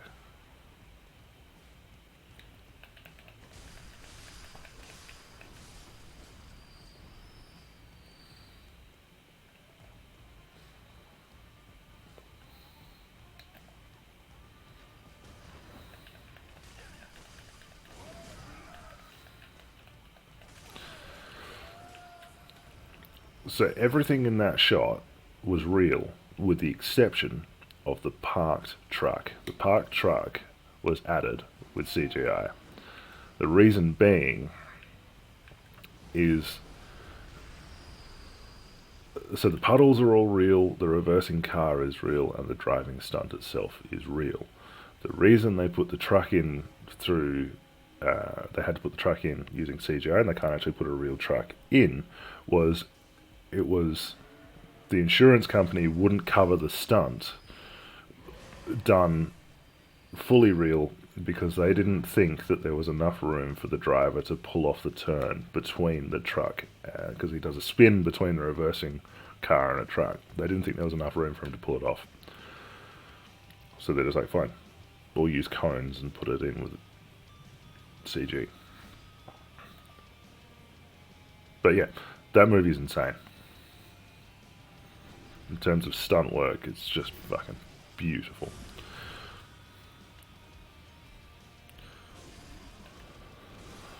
Oh, other thing. So I love. Part of me still wants to, but even though I'm probably too old, I'd love to be a stuntman. I love movie making. I love films. I just. So there's a couple of guys in the stunt world that are really, they're outstanding, and they've actually managed to build their careers through martial arts movies and the Marvel franchise. Aaron Toney being one of them. His main role is the stunt double for Falcon. And Guy De Silva. Guy De Silva is Black Panther. Literally anytime you see in the up until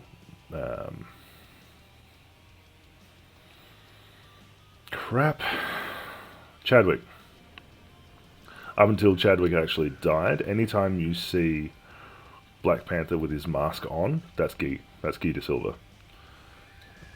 Well, in most cases. And Guy is insanely talented. But I was watching Winter Soldier with my partner, being one of my favourite Marvel movies. Love Cap. As a guy who loves anti-heroes, for some reason, I like Cap. I don't know why. But I was watching it, I was like, holy shit. You know the elevator scene where they get in and he beats the shit out of everyone in the elevator? I was like, shit, I recognise one of those stuntmen. It's Guy De Silva. It's his first appearance in the Marvel franchise. I think it's one of the best Marvels. But yeah, Guy De Silva is one of the guys in the elevator, and it's his first appearance as a major stunt person, like where you can see his face in the Marvel franchise, and then from there he becomes Black Panther. Super talented, super talented stuntman.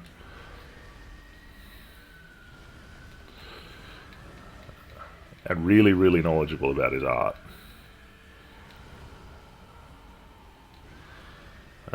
There's a YouTube channel called Corridor Crew, and they do a series called Stuntmen React.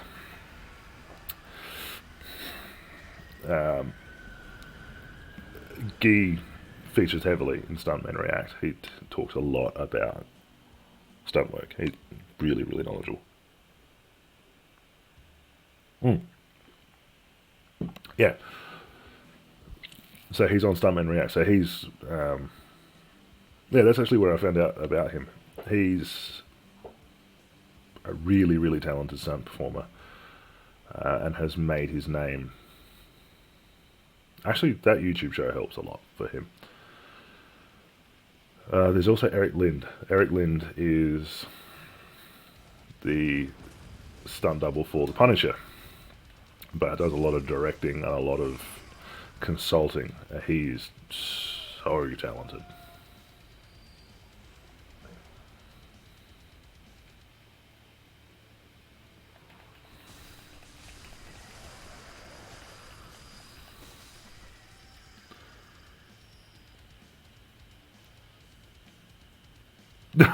That's right.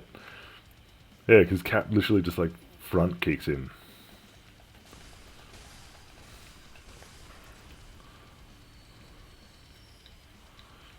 I also love the fact that Winter Soldier features GSP. Like, oh, we need a guy to play a French Canadian pirate. You know what?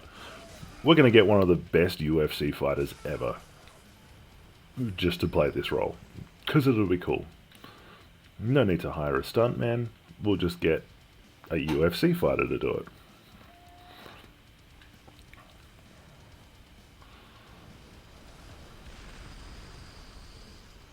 Or was that Age of Ultron? They all blur into one. No, it was Winter Soldier.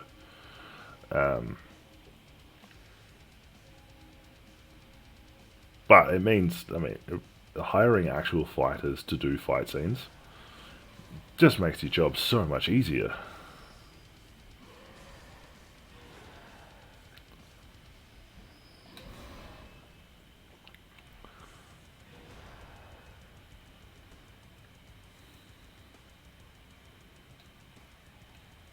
Like, I watched Winter Soldier with my partner, and we were watching that fight scene, and she's like, oh, this doesn't look like a normal fight scene. I was like, yeah, it's because there's actually a guy who can really fight in it.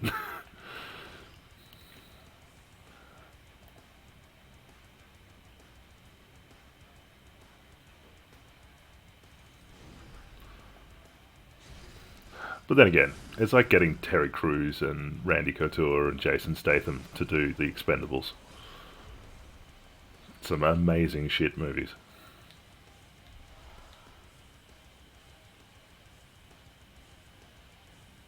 Oh, Andy Serkis. I love that guy. He is just incredibly good. Incredibly good. Speaking of which, not Andy Serkis, but Black Panther. You know, in Civil War, Captain America Civil War, sorry, we'll go full name. When they're. Welcome back, Yusuf. When they're chasing after. Like, they're doing the chase scene on the highway, and you've got Black Panther and Bucky and Cap all running, like, faster than cars.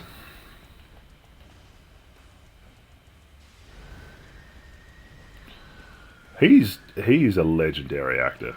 Like, he's Snoke in the new Star Wars. He's fucking Gollum. He's Andy Serkis is legendary. I love him. He's so good.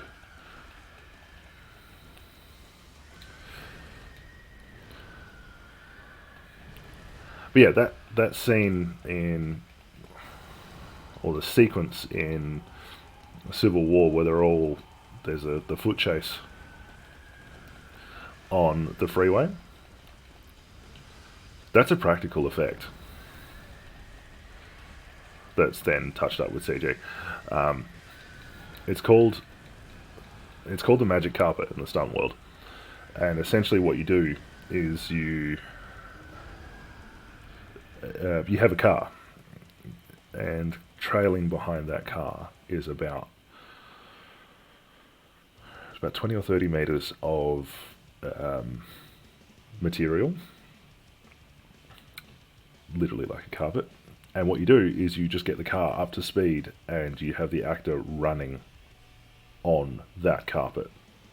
And so the actor is, it looks like the actor's running at a normal human pace, but he's actually going past cars. It's a super cool stunt, really dangerous for a stuntman in this modern world. And it's not pre-code stunt dangerous, but it's still pretty dangerous. But it gives the illusion that someone can run as fast as a car. Super cool. Once again, thank you Corridor Crew for teaching me that one.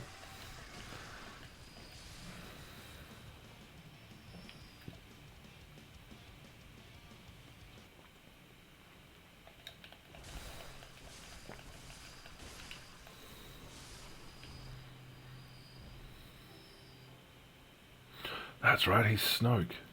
Oh, sorry, he's Caesar from Planet of the Apes. Forgot about that. I saw him do an interview on Graham Norton, where he literally just showed off walking like a monkey for about 10 minutes. But he can't remember if he got a consultant to help him with it or he actually did it on his own. Doesn't matter. He actually learnt the difference in how apes walk, either with the help of a consultant or just through his own research. He learnt how apes walk. And so, if you watch the Graham Norton interview, he demonstrates the difference, using some hand stilts to extend his arms. He demonstrates the difference in how apes walk. It's quite incredible. And shows just how talented Andy Serkis really is.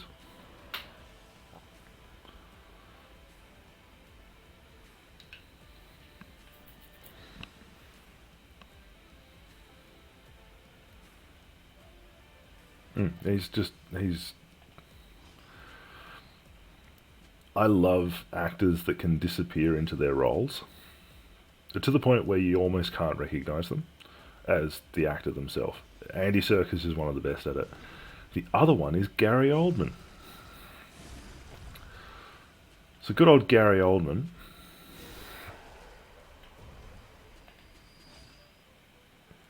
is like he is just unbelievably good. So Gary Oldman, for those who don't know, is Sirius Black from the Harry Potter movies. He's also Commissioner Gordon in the Dark Knight series. He plays Winston Churchill in the movie The Darkest Hour. He's in Tinker Tailor Soldier Spy. He's the lead in that. He's just... his ability to change his face simply with, like, a moustache or a pair of glasses, and then change his voice. Yeah. He's unbelievable. And just that ability to disappear into the character.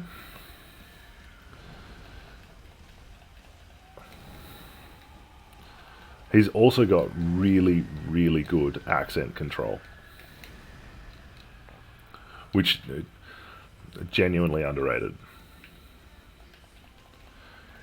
Like, I love Tom Hardy, but all of Tom Hardy's accents sound the same.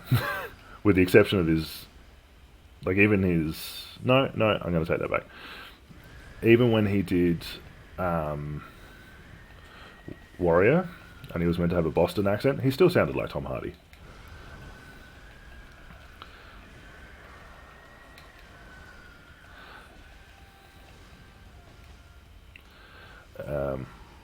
I love Tom Hardy.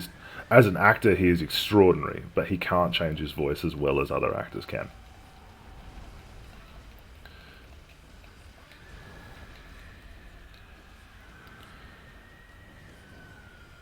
Yep. I think Gary Oldman is one of the best actors ever, not because he plays iconic roles, but because he becomes who he is, like his character. Like Brad Pitt, you always can see Brad Pitt, even though he's a very good actor. Alan Rickman, you couldn't mistake that voice. But Gary Oldman, yeah, the GOAT. That movie is something. Um,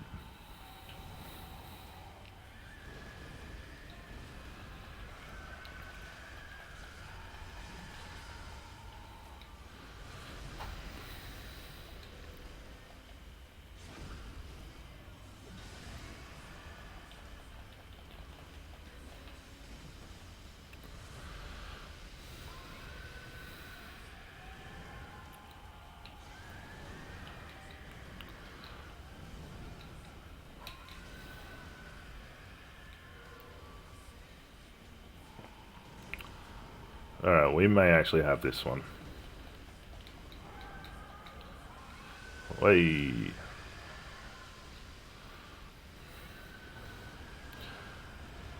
But yeah, Gary Oldman, his ability to change his voice is actually really underrated. I mean, he's English, for God's sake. And yet, his American accent as Commissioner Gordon, pretty believable.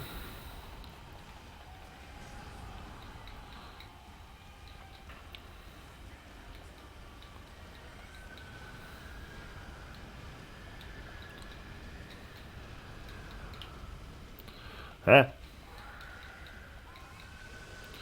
We're gonna die. We're gonna die.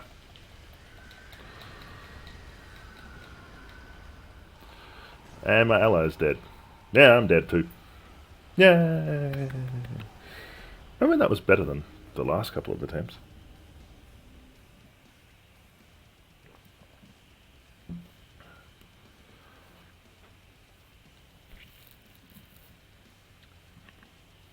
The one role where I'm like, oh yeah, that's Brad Pitt, was, of all movies, Inglorious Bastards. It's the one time I've been like, holy shit, that's Brad Pitt. Like, I forgot that it was Brad Pitt.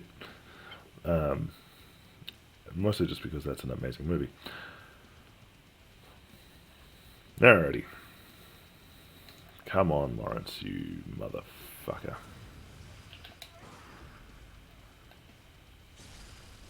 Oh, yeah, I forgot about Benjamin Button. That's a classic.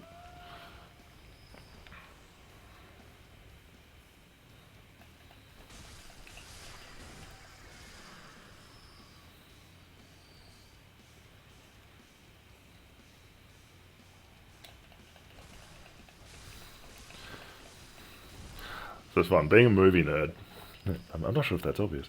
Um, I like watching movies, and so my partner and I will we've got this thing where she'll pick a movie one night, like when we do a movie night, she'll pick a movie one night and then I'll pick it the next time, and we'll kind of alternate back and forth. At the moment, though, we're working through the Marvel series up until we both kind of get bored with it, and then we'll go back to the alternating thing.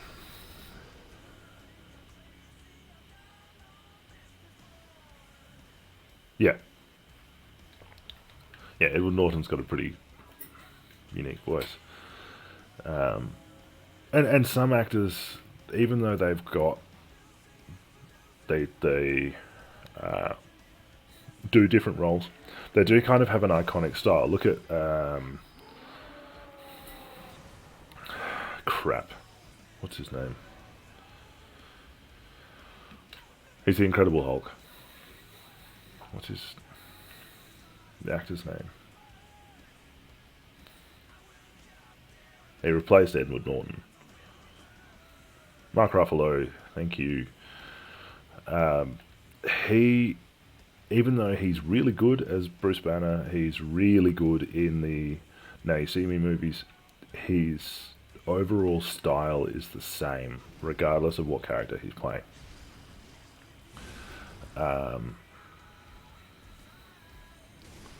Not a bad thing. Not a bad thing at all. But you can tell it's Mark Ruffalo.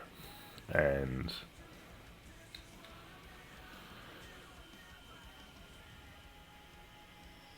so you're always going to be able to recognize that. I don't know whether I'm old, But actors who can literally change who they are for a role, I I find more impressive.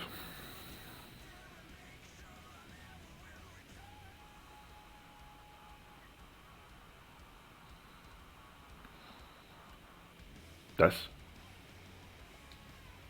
like the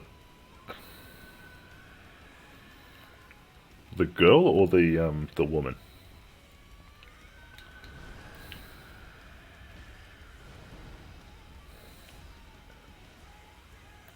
Oh yeah, and that's it. Like method acting is the one that I think is I like.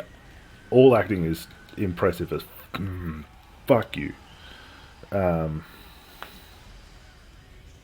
now of course he does. Of course he does. Yeah, no, I got it. I got it. Um, yeah, method acting is insane. Like guys like Viggo Mortensen, Christian Bale, just that dedication is insane.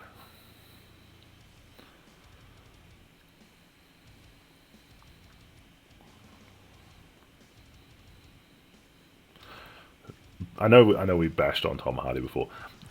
I do feel kind of nice when people tell me I look like him. Thanks, guys. One thing that Tom Hardy does really well as an actor, really well, is controlling his face. He may not be able to control his voice as well as other actors can, in terms of accents, but holy fuck can he do some really impressive acting with just his facial expressions.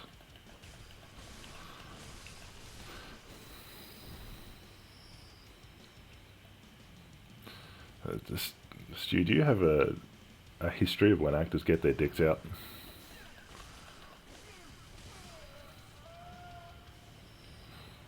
Because I'm a living list of celebrities. So then you would know that Jason Momoa, the legendary story of Jason Momoa for Game of Thrones, needed the modesty football sock.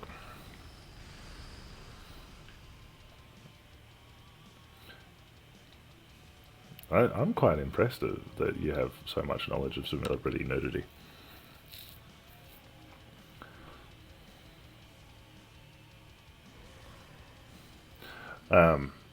Like with the Tom Hardy thing, I rewatched The Dark Knight Rises.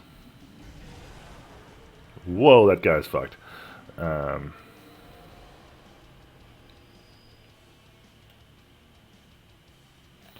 I think my first celebrity like that I was conscious of is Kate Beckinsale from Underworld.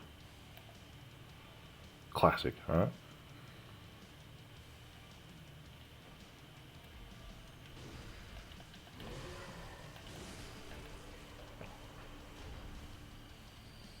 Oh no, a lot of actors use the sock. Yeah, Kate Beckinsale, Underworld, classic. Um,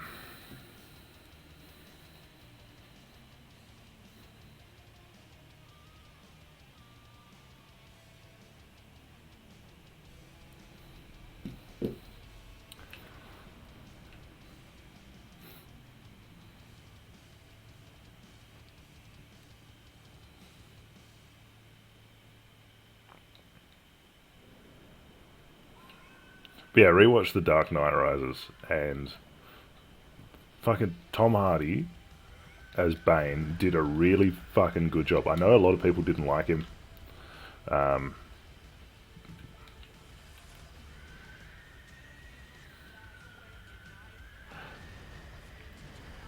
oh yeah, penises really aren't that big.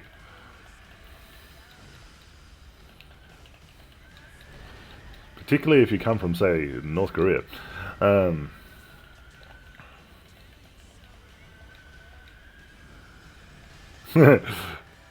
Willem Dafoe should play the Joker. Just, can we get a petition started for that?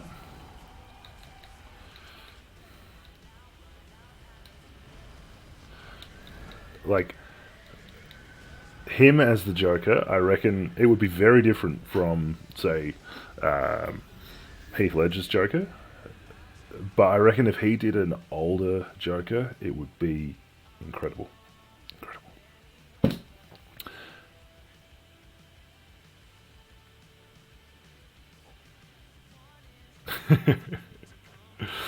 Yeah. Willem Dafoe's the GOAT. He's incredible. You know, his actual name is William. He just decided to make everyone call him Willem because he wanted it to sound a bit more interesting. It's just fucking brilliant. Ah, shit.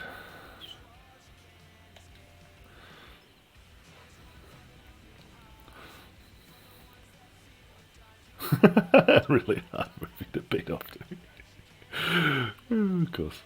Of course.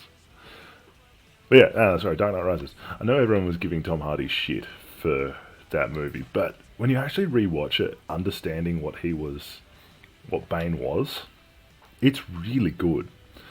Like you watch that, you watch the fight scene between the first one between Batman and Bane. 100% Willem Dafoe's the Joker needs to happen. You watch that first fight scene between Batman and Bane, where Bane ends it with the legendary snapping of the spine, and I know everyone was like, "Oh, it's slow. It should have been faster." But if you watch, Bane is just toying with Batman. Like, he will let him get a couple of strikes in and then just throw some ridiculous couple of punches or a kick or something and drop Batman, which is actually pretty accurate because, you know, Batman's meant to be old and decrepit and shit at that point, and he's coming up against Bane.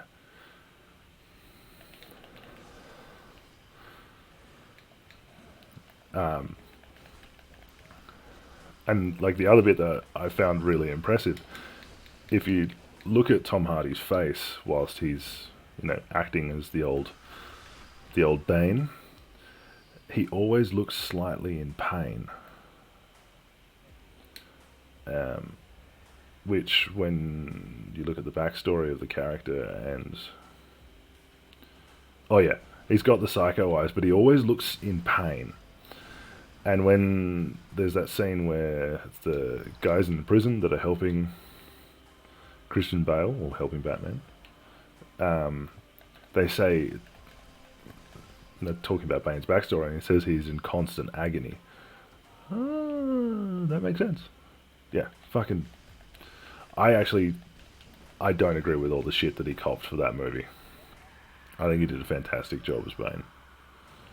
I mean, could have been taller, but there's only so much Tom Hardy can do about his height.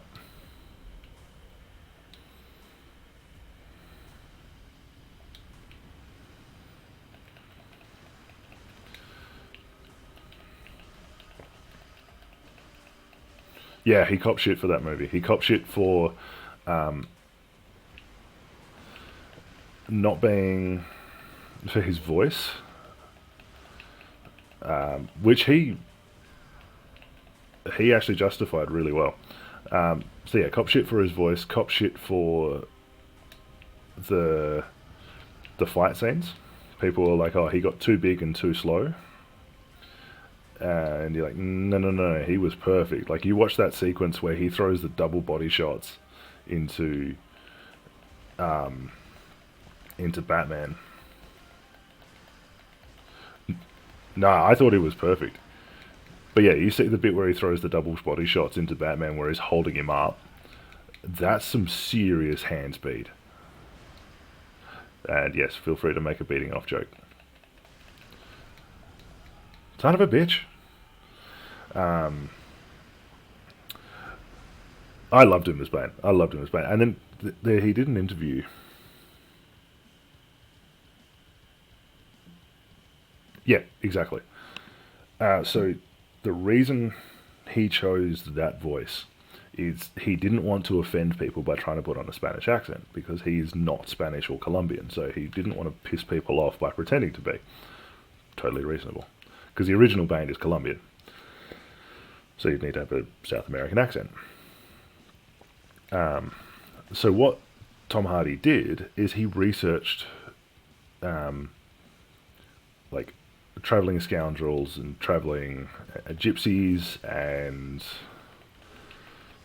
other things like that, and he came across a guy known as the Gypsy King, who was a professional bare knuckle boxer who would travel from city to city fucking people up. And he had this really unique, twisted English accent.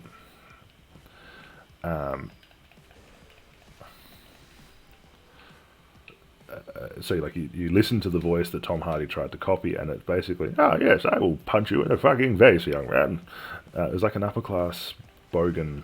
Well, there's an upper class accent that used not upper class terminology. And so when you know that backstory and why he chose it, because he wanted it, fuck, he wanted this kind of traveling gypsy man for hire vibe. He nailed it. Absolutely nailed it.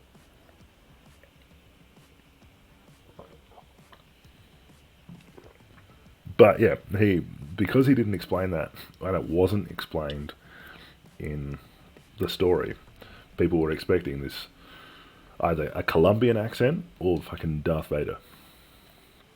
You ain't getting Darth Vader. Not happening.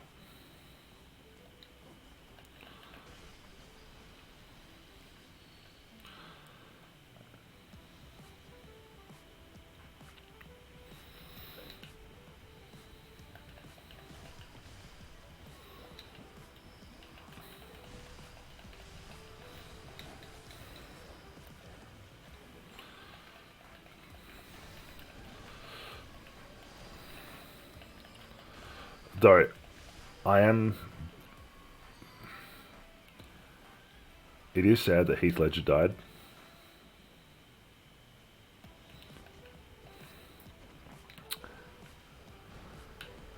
Not just for the fact that Heath Ledger died, but the original idea for that movie was going to be, whoa, what a shot.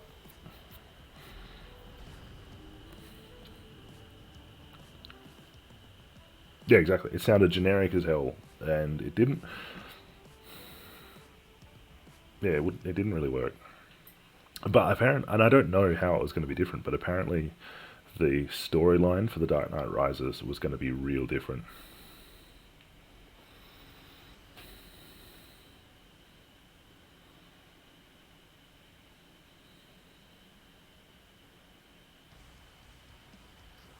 Yes. Yes, I can see what you're getting at. I love the accent he chose. I think it made sense.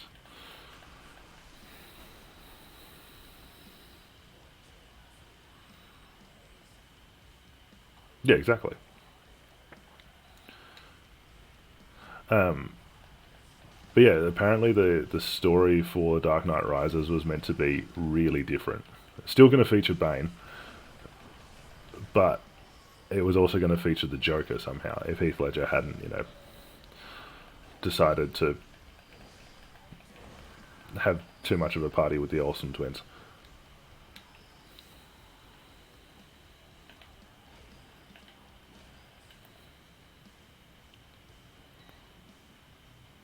I'd love to. I'd love to know how.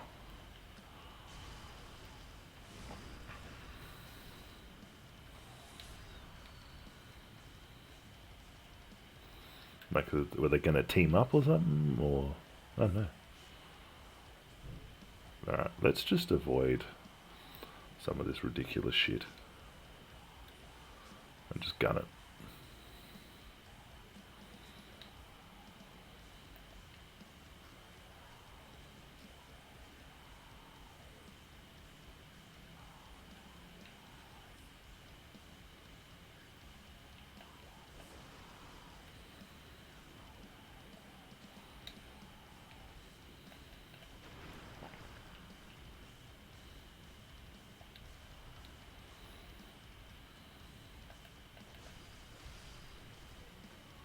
No, another ROM spider.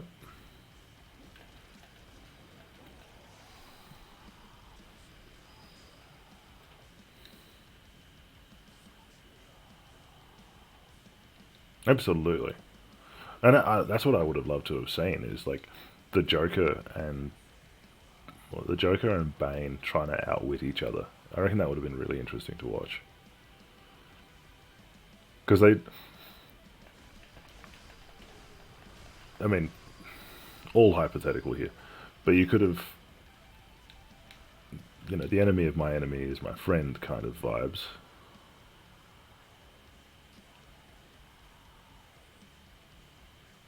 Interesting.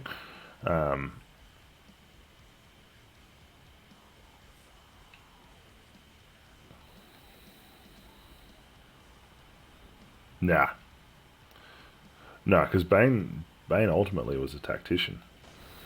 His his first weapon was his intelligence, and then his second weapon was his strength.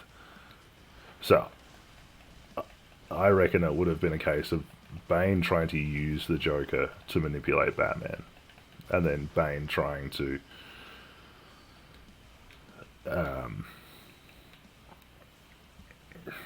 like Bane using the Joker to reveal Batman's weaknesses, and then capitalizing on that.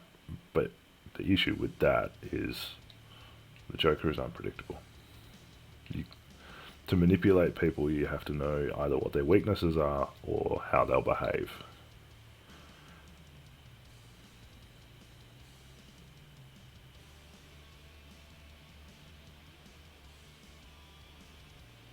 Yeah, exactly. And that's the biggest difference between Joker and every other Batman villain. Is the Joker is completely unpredictable, whereas the Riddler's predictable.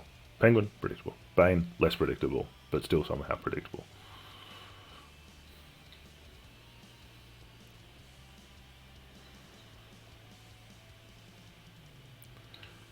Yeah, I wonder whether the Nightfall arc would have appeared if Heath Ledger had been in it.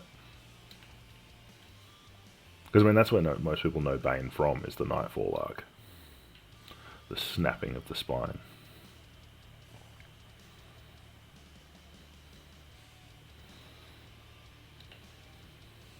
Definitely one of the coolest.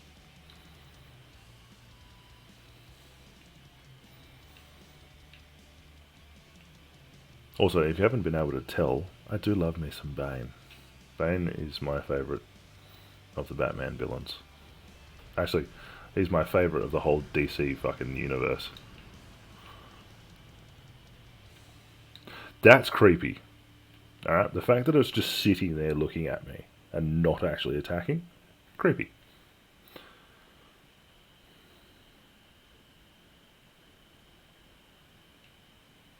Oh yeah, I've got to do my here's what I'm fucking reading.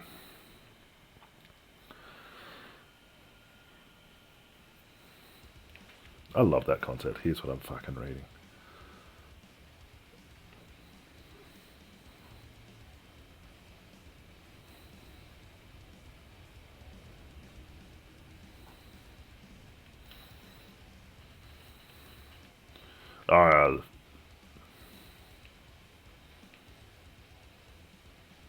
You mean the Flashpoint?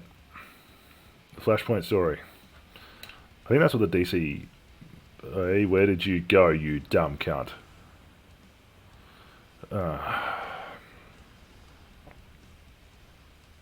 Yeah, have fun dying on your own. Yeah, Flashpoint. I think they're setting that up for a movie in the DC universe. And Thomas Wayne as Batman was kind of cool. Alright, I'll be back. Let's go to the bathroom again.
Huh, I didn't realise they'd done an animated one.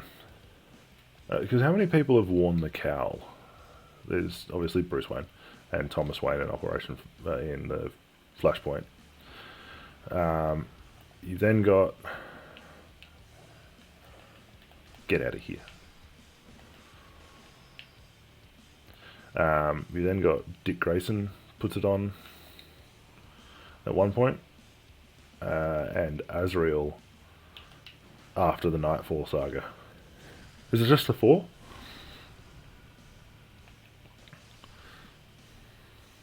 Because now Azrael becomes Batman for a very short period of time after Bane, after Nightfall.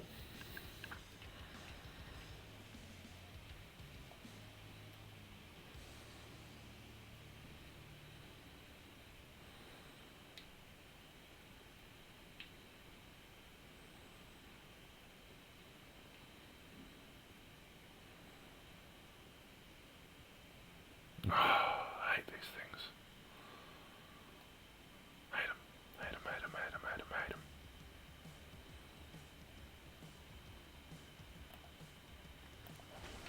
They're just difficult. Because they're aggressive as hell. And spawn fire.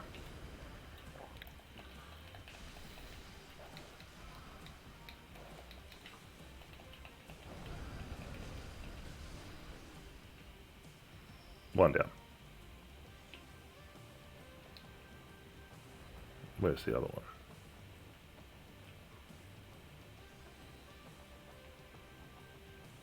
Where did it go? There it is.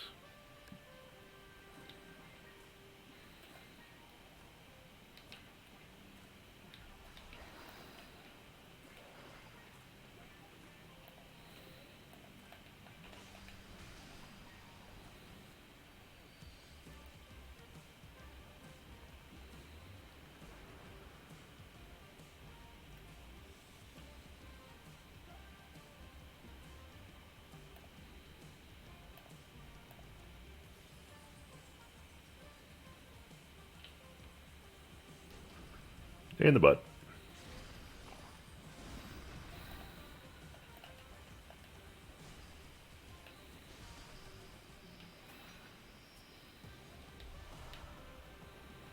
I did, just thinking of Batman, I did love the Riddler from the most recent, the Robert Pattinson Batman. That was a good version of the Riddler.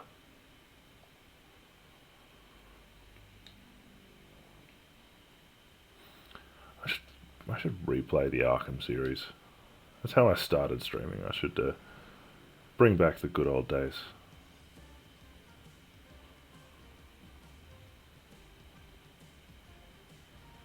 Though it does have one of the... I have mixed feelings about the Bane in the Arkham series. Mixed feelings. The Bane from Arkham Origins, amazing. Amazing. One of the best Banes ever.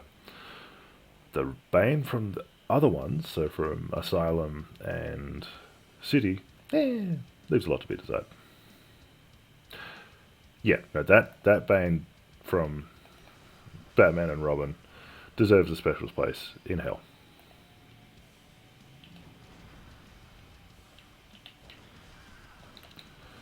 Oh, that's right, there's a fucking spider. Can't. Yeah, no, that Bane is terrible. The Batman and Robin one is fucking terrible. Terrible. You know what? Let's do it. Let's do it. Let's replay the Batman series. Do I do it chronologically or order of release?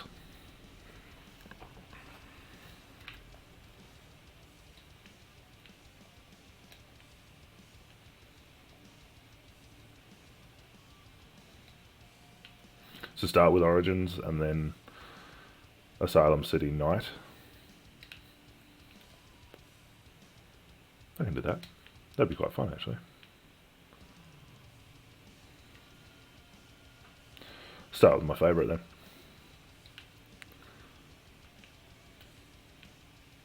Yeah, let's do that.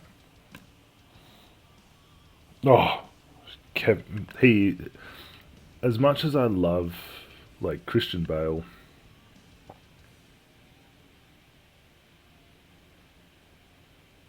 the Joel Schumacher atrocities. I like. I kind of. I liked Tim Burton's vibe with the Batman ones. Fuck it, yeah. Joel Schumacher nearly killed it. Nearly killed it.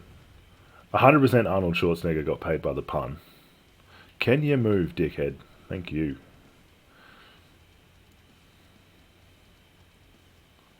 Like, they were shockingly bad. And as a kid who, like,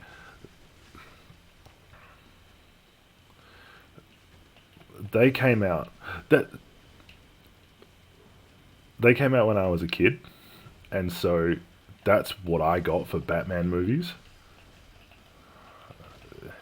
It was not a good time to be a Batman growing up as a Batman fan. For Forever is a guilty pleasure, 100%. It's got it's got one of my favorite references. Like, it's got one of my favorite Batman references to the Batman universe in it, which is when they arrive on the island and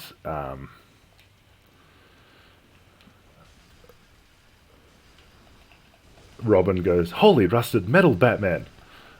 And he looks at him and goes, "What? The island? It's made of rusted metal." Oh, right. It's just such a good reference to the whole Adam West series with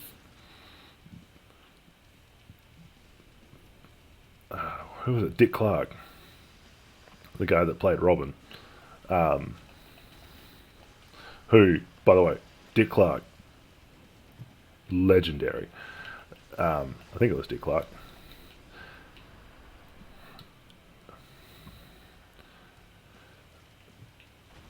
But yeah, he'd like a whole bunch of terrible, holy something something Batman.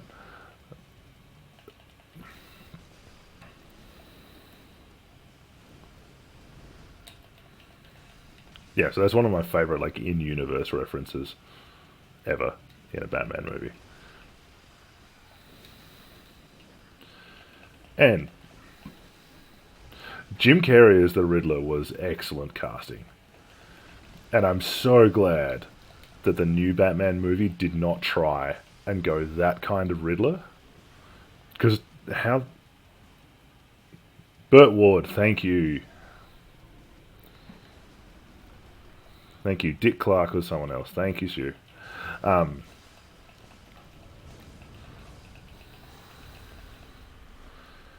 Appreciate you. But yeah, I'm so glad the new Batman didn't try and go the same kind of Riddler. They went something completely different because how the fuck do you beat Jim Carrey at his own style? Like, just doesn't work. Um, but hey, useless movie trivia, which is what I'm good at. Burt Ward, the guy that played Robin, they couldn't afford a stuntman for him. So they made him do all his own stunts. And is why Burt Ward will always be a legend in the filmmaking industry.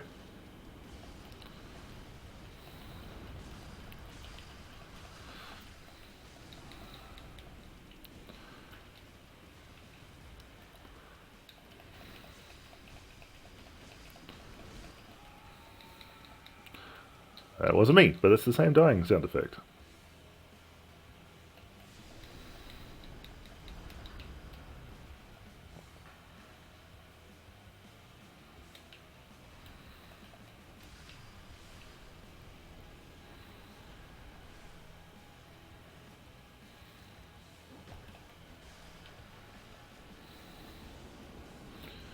Alright, you giant ball of empty shit.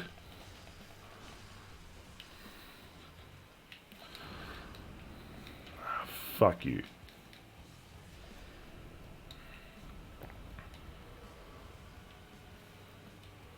I'm gonna kill you with magic. Eat a dick.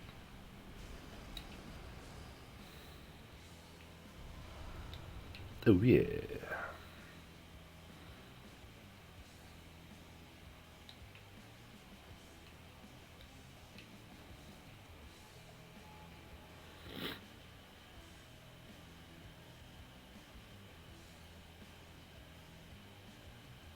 Nah.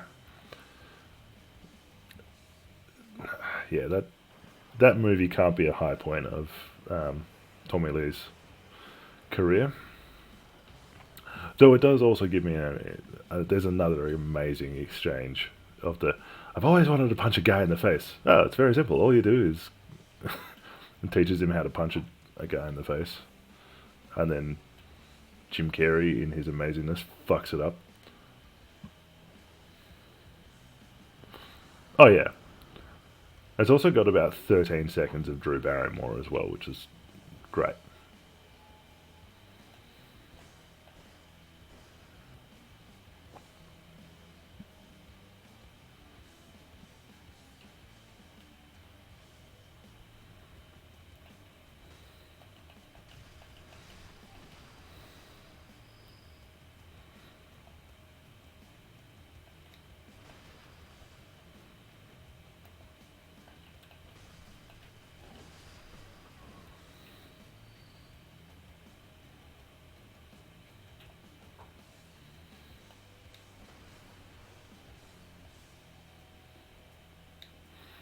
He had an incredible couple of years there in the 90s.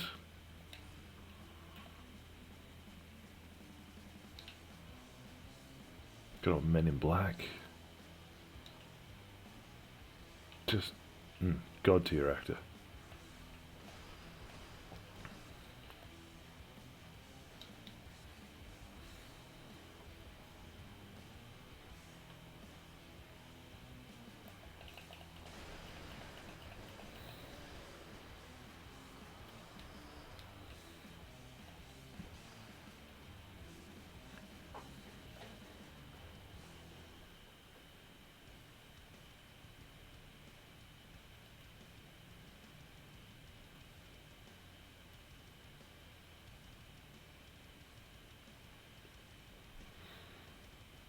He's a very good actor. Yeah, I didn't realize that Two Face was as good a character, and because that was my first introduction to Two Face was that movie. I didn't realize how good Two Face was as a villain up until reading some of the comics, and then yeah, Dark Knight actually made him a really really good character.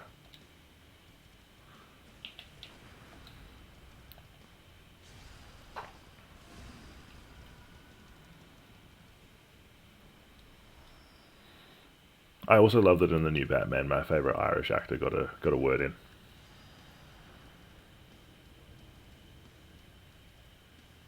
Yeah,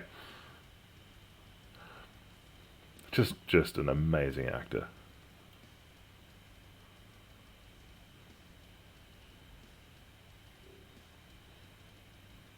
See, I found the animated series after those movies,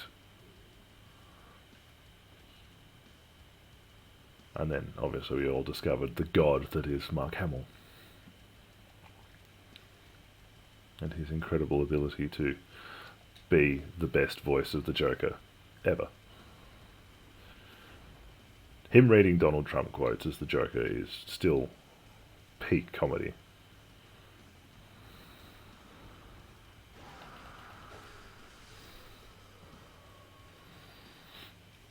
Actually, no, tied for.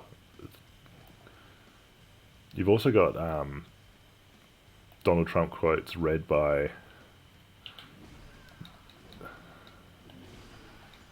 um, the guy that plays Zap Brannigan, which is hilarious.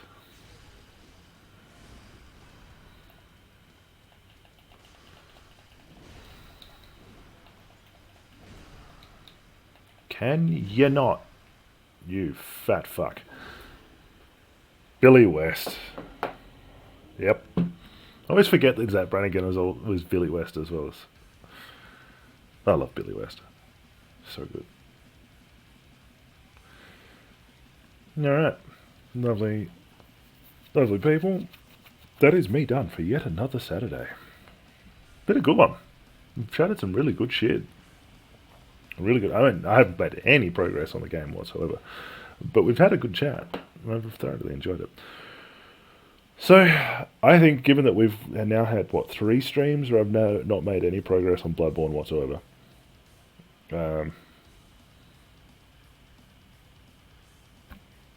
I'm going to... Oh, I love it. I'm going to bench Bloodborne. And starting next Saturday, we'll play through the Batman series. So starting with Arkham Origins. Which will give us, wonderful platform to talk about all things comic books. Still be going to playing Ubisoft games throughout the week, so like Assassin's Creed and Far Cry and shit. But yeah, Stu, I'll probably see you on Tuesday. K9, I will probably see you next Saturday. Until then, look after yourselves. Please take care, and all the best.